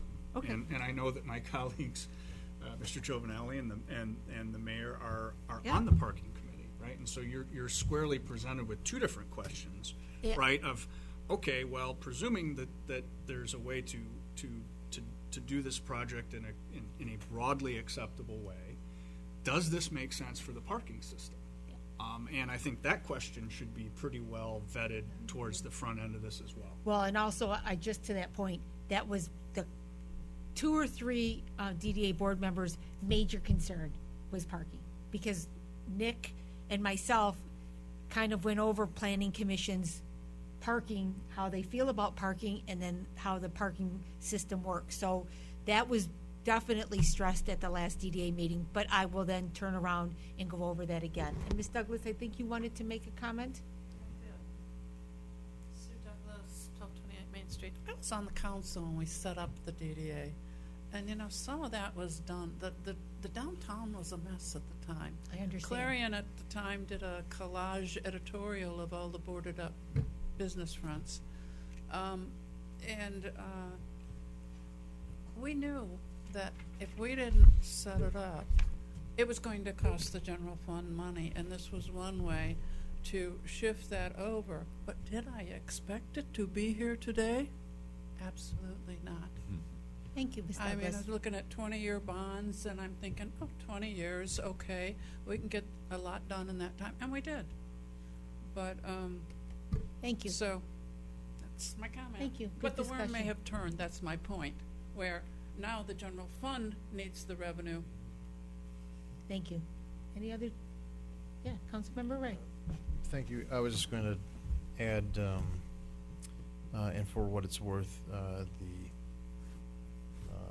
understanding or maybe just general prioritization coming off the infrastructure committee and making a presentation to the DDA where the project plan, at least the rough funding measures, the schedule of those contributions, where that falls in line within the DDA's budget planning cycle. I understand that we basically kind of did the work and just kind of handed a plan saying this is what it looks like. But certainly with a project of that magnitude, where the under the ground real infrastructure stuff lies within the broader context of the prioritization would be helpful. Okay, great. Thank you. Any other? Well, I'm not in favor of the bonds and, all of that right now. I think we have so much going on. I guess my biggest concern is with this building is, location of it and so far away from the parking structure. I mean, the two would have been really awesome, like closer together, would have really been able to utilize things a little bit better. I guess that's in the planning part with the overall impact.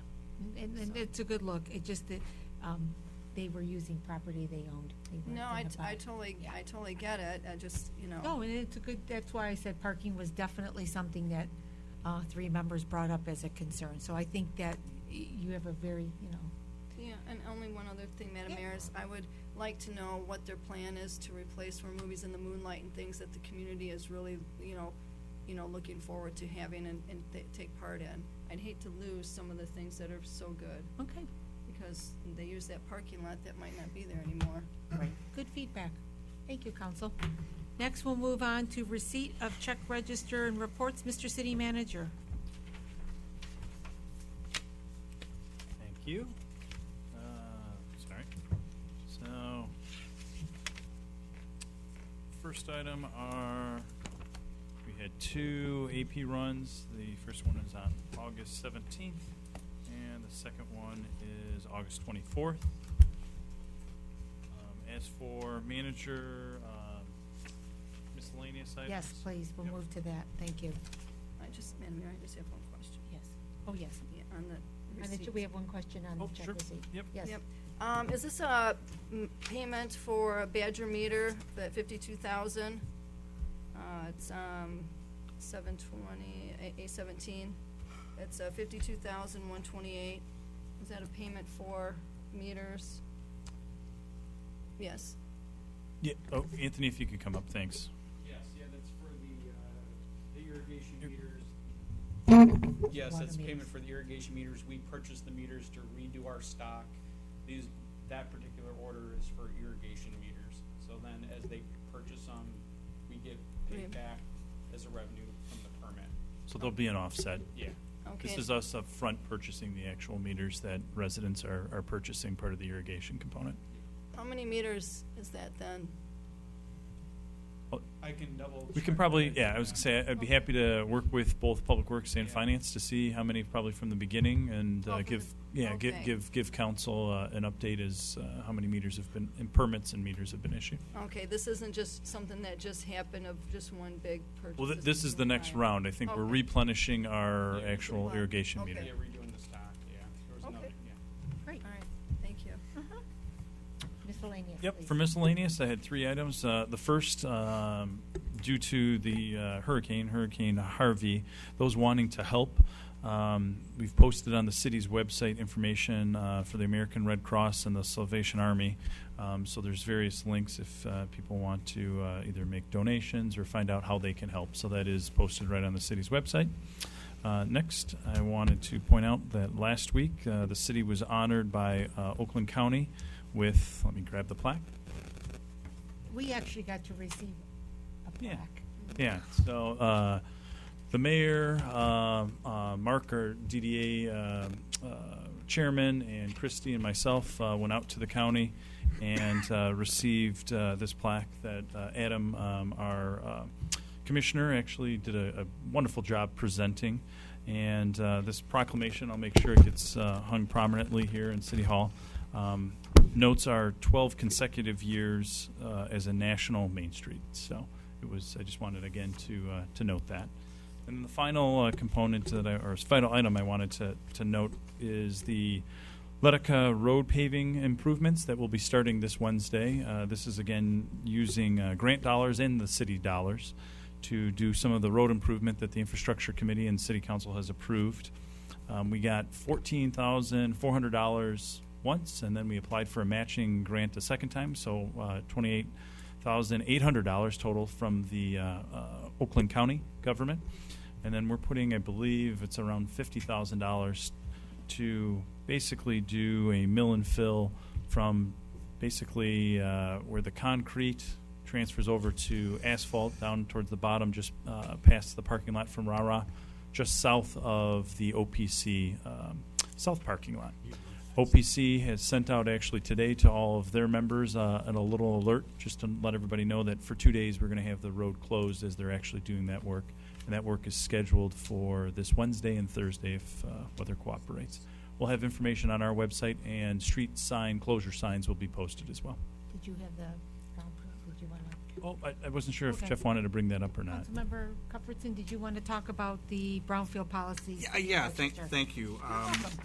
It struck me that, we have an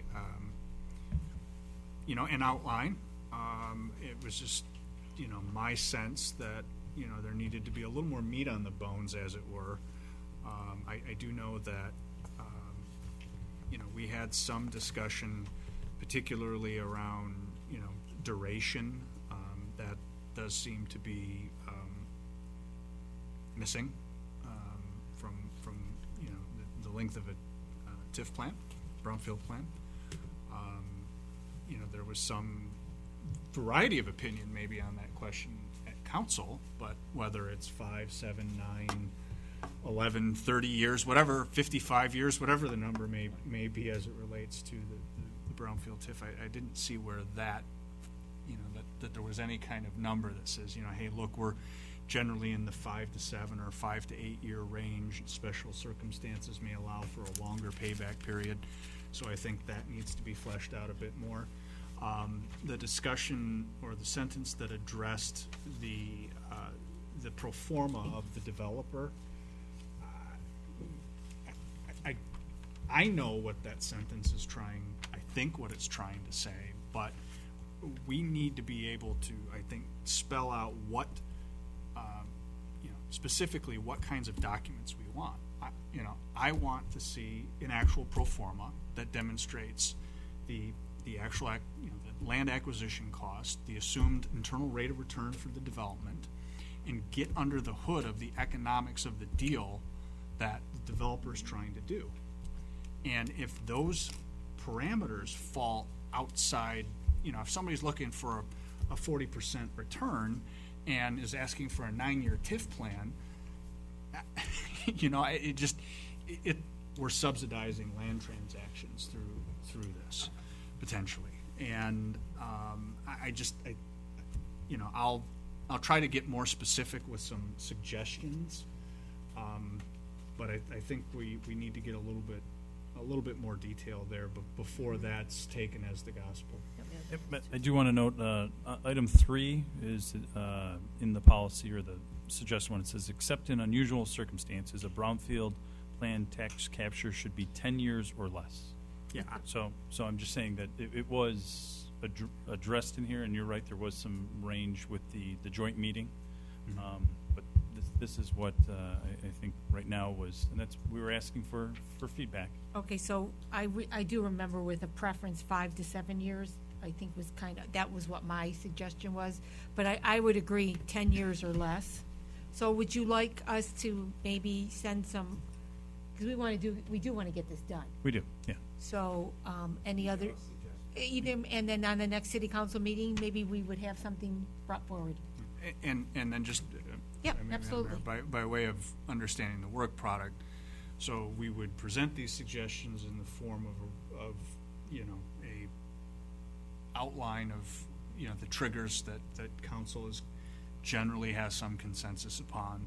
The Brownfield Authority would then consider it and make whatever adjustments it thinks is appropriate, and then recommend a policy to us for adoption. Or how does this go from paper to applicability?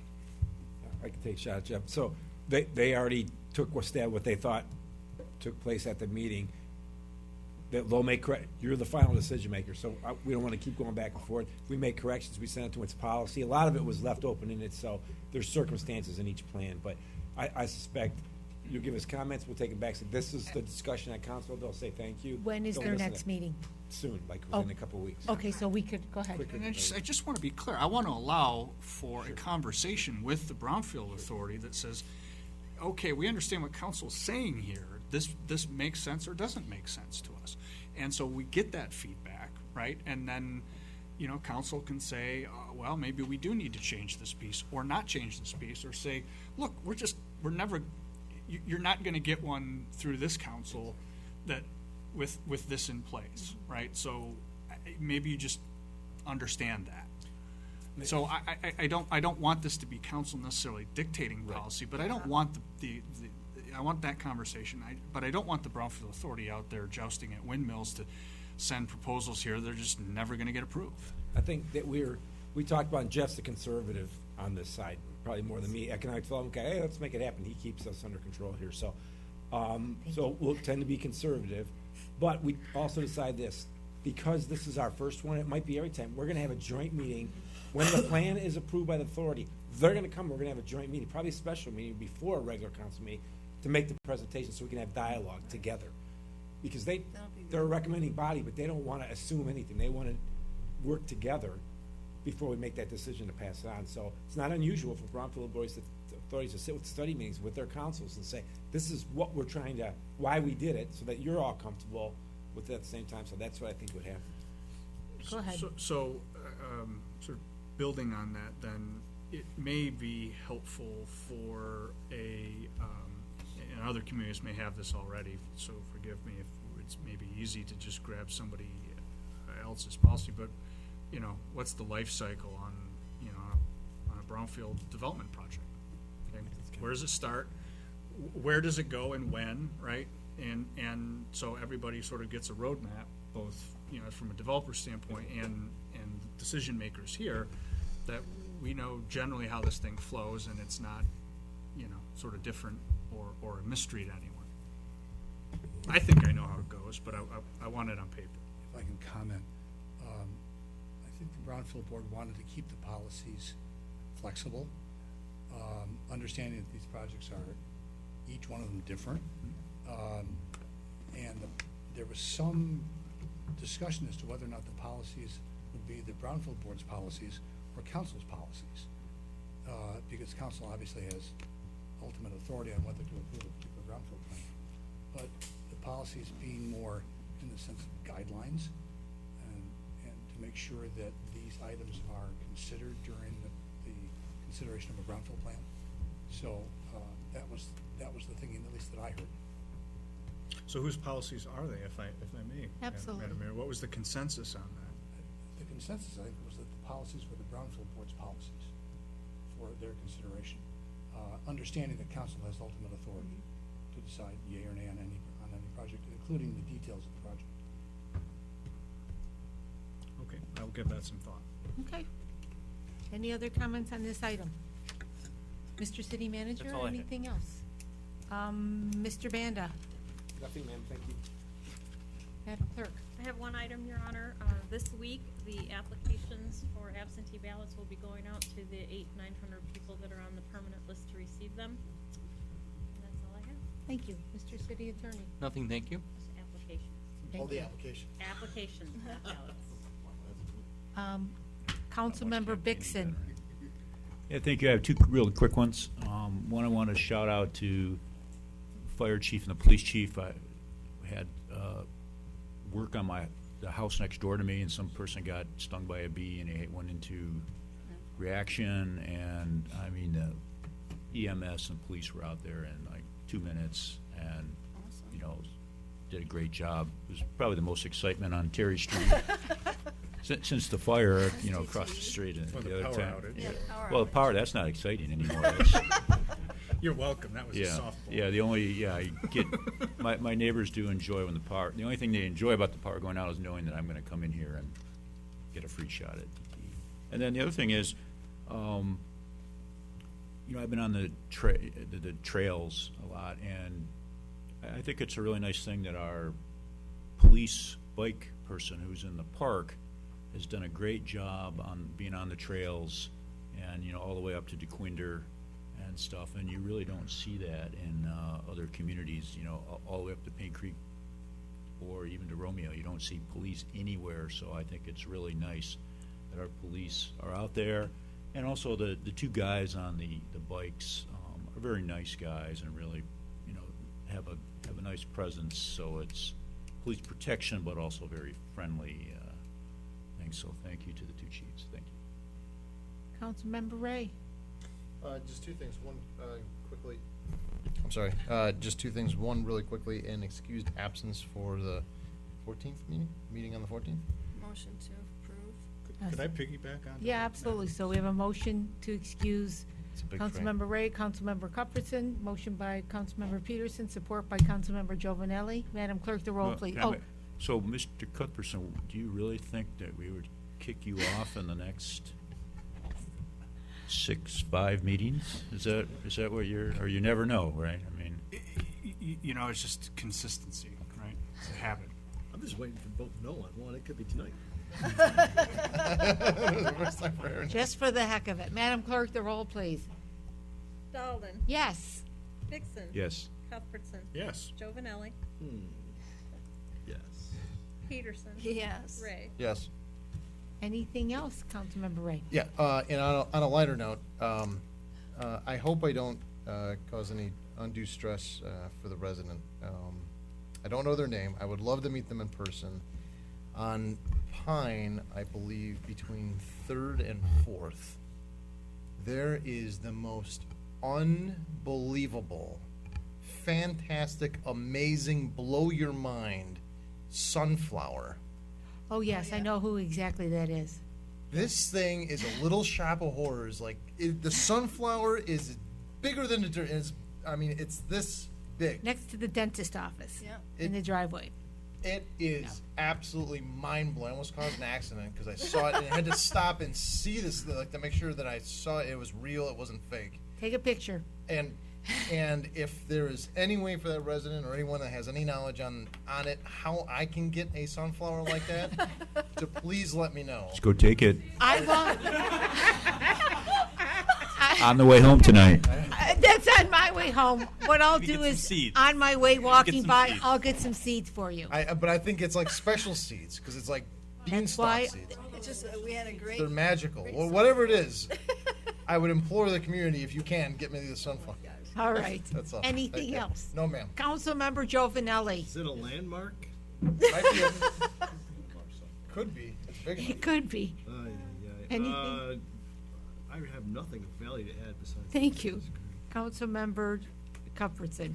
A couple of things. I was not here on the 14th, so I didn't have an opportunity at that time to thank everyone involved with the bicentennial celebrations.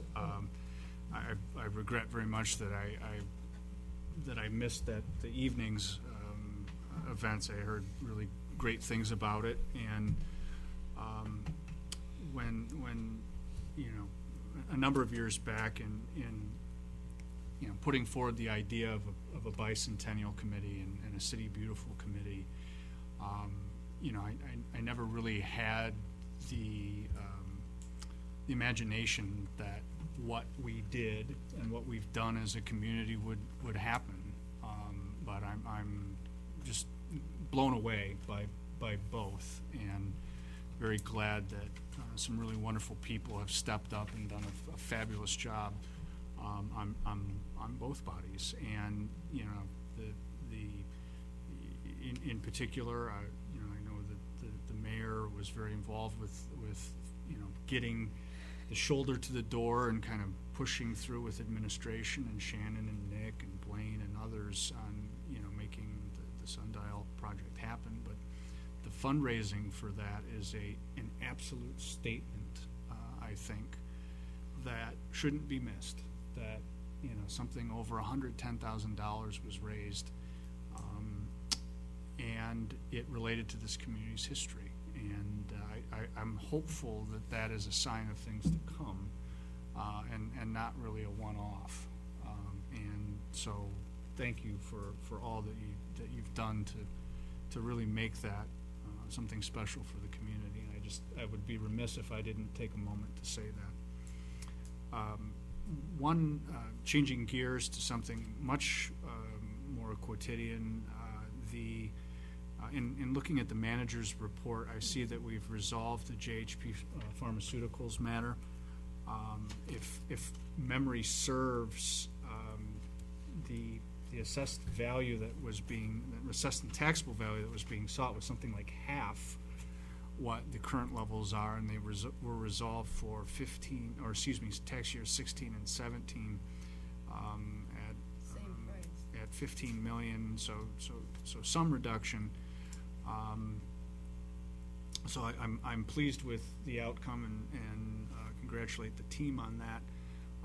The only question that's come out of that to me, and I think I've raised this before, maybe prior to Mr. Wing's arrival, is at what point does administration feel that the resolutions of these matters from a pseudo settlement standpoint come to council first, right? I'm not second guessing what happened here because I have confidence in the outcome and I'm pleased with it, but it raises the question of at what threshold do these matters arrive at council? And I think maybe formalizing that in some way may be helpful for future councils. I'll take a stab at that. There really isn't a criteria to come to city council. Most of what, since I handle the tax appeals, the full claims tribunal appeals, I kind of have a sense there's actually only been one that's really come before you for approval, That was the Royal Park Hotel, and that was such that we ended up having to get appraisals done, and there was obviously a lot at stake at this JHP one as well. But that, if it had gotten to the point where appraisals were necessary, it would have come before you to say, hey, I know this was a big one when it was filed, and we knew that. Through the conversations with Oakland County Equalization and through the petitioners' council, we kind of started getting the feel that once the initial shock was expressed to them, there was a lot of, maybe not the left hand knowing what the right hand was doing, because there was some, I wouldn't say politics, but there was some efforts made by the city to assist them in getting some grants and something that others didn't know in the organization. And once that concern was expressed to them, that city council, that I passed on to them, hey, this was kind of a slap in the face, if you will, in a financial sense. And once that feeling was really expressed, the number got a lot. The difference got a lot smaller. And working with Oakland County Equalization as to how far that they think they could go and support the value. Not that they're trying to go low, but if it was something that a resolution they just could not support, it would have to go to appraisals, and that certainly would have been in front of here. Personally, the number is obviously big because the overall number is big, and both the county and I were, and Mr. We talked to Mr. Wing and Mr. Maggio about where this looked like it was going to end up, and we had a good feeling about it. But on the other hand, if there is a certain threshold that you would be more comfortable me coming and not reporting after the fact, but getting you involved, I'm happy to do that. That wasn't certainly intentional to not bring you in at this point. Not that you were suggesting that, but if there's some suggestion, there's just so few now. In fact, I think there's 4 in the heyday, with the 08 to 010 and managing that risk more actively at the time. That's right. In the aggregate, I think that's. From my standpoint, if I may, absolutely. Responses where we need to define what material is as relates to the budget. But if there's a material impact on the budget,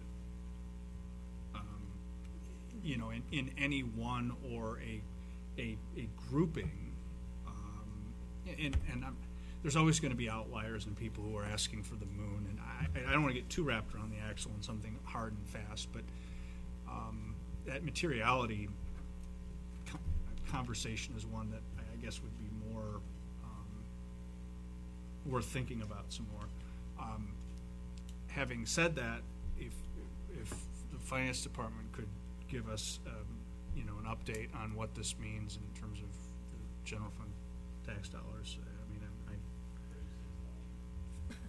56,000. 36. Yeah, I was gonna say it was under 40 when we were talking. On an annualized basis. And then we also, I think they're doing some improvements, so probably the following year we're going to see that number bounce right back. Yeah. Okay. Thank you. Councilmember Peterson. Yes, Madam Mayor, just a couple things. I do sit on the Michigan Municipal League's Land Use Development Committee, and we had a meeting on Thursday in Lansing, and they did talk about the 2 House and Senate bills that are bringing back historical grants for commercial and residential, so that will be very good for the community. They're in the pipeline, haven't been approved and signed by the governor yet, but they're anticipating them moving forward. Also, all the legislation regarding the vacation rentals out there, that's really huge and causing a lot of havoc in some communities. I don't know what that part that'll play here. If we had special events is what they started talking about, and people wanted to rent out doing that. Also, on another note, lamppost over by the east deck, there's some that have the bottom entry plates that are missing. I noticed that when I was walking. And then wanted to know, do we have a fence ordinance? To where the height of a fence? 8 feet. Because some of these, some of the residents, and you have to have a permit too, correct? Well, some residents are putting in some of the real tall ones, and they're abutting the back alleys, and making it hard for garbage trucks and things to get through, so I wanted to clear that up. I had somebody call on it. Yeah, no, that's a good question. So what we do is when they submit the permit, there's a 25-foot clearance corner, so we make sure that they do, and some just put them up, and we've had to take 3 down already, including bushes even. We've had to have people remove some bushes, because when you come out of those alleys, you can't quite see around to hit somebody on the sidewalk, so. Well, there's a we couple monitor. more that just took place too, that just went up, that are really tall and come really far out, If you could just so- shoot me an Yep, address, we'll take a look at it. Not a Thank you. problem. I just wanted to make sure, because the public Yep. just said they'd be listening. Yep. Thank you, Madam Mayor. Any miscellaneous public comment? I'll just note that we're missing the knitting ladies, I which know, makes I me saw- a tad bit concerned. The weather. I'm thinking it's the The white weather. rain, and I do know I want to send out a note out to one of the knitting ladies who suffered a minor car accident. She's okay, but I want her to know that she's in our thoughts and prayers, because she was missing from coffee with the mayor at the OPC, and that's how I knew about that. So I keep tabs on those ladies. So if nothing else, meeting adjourned.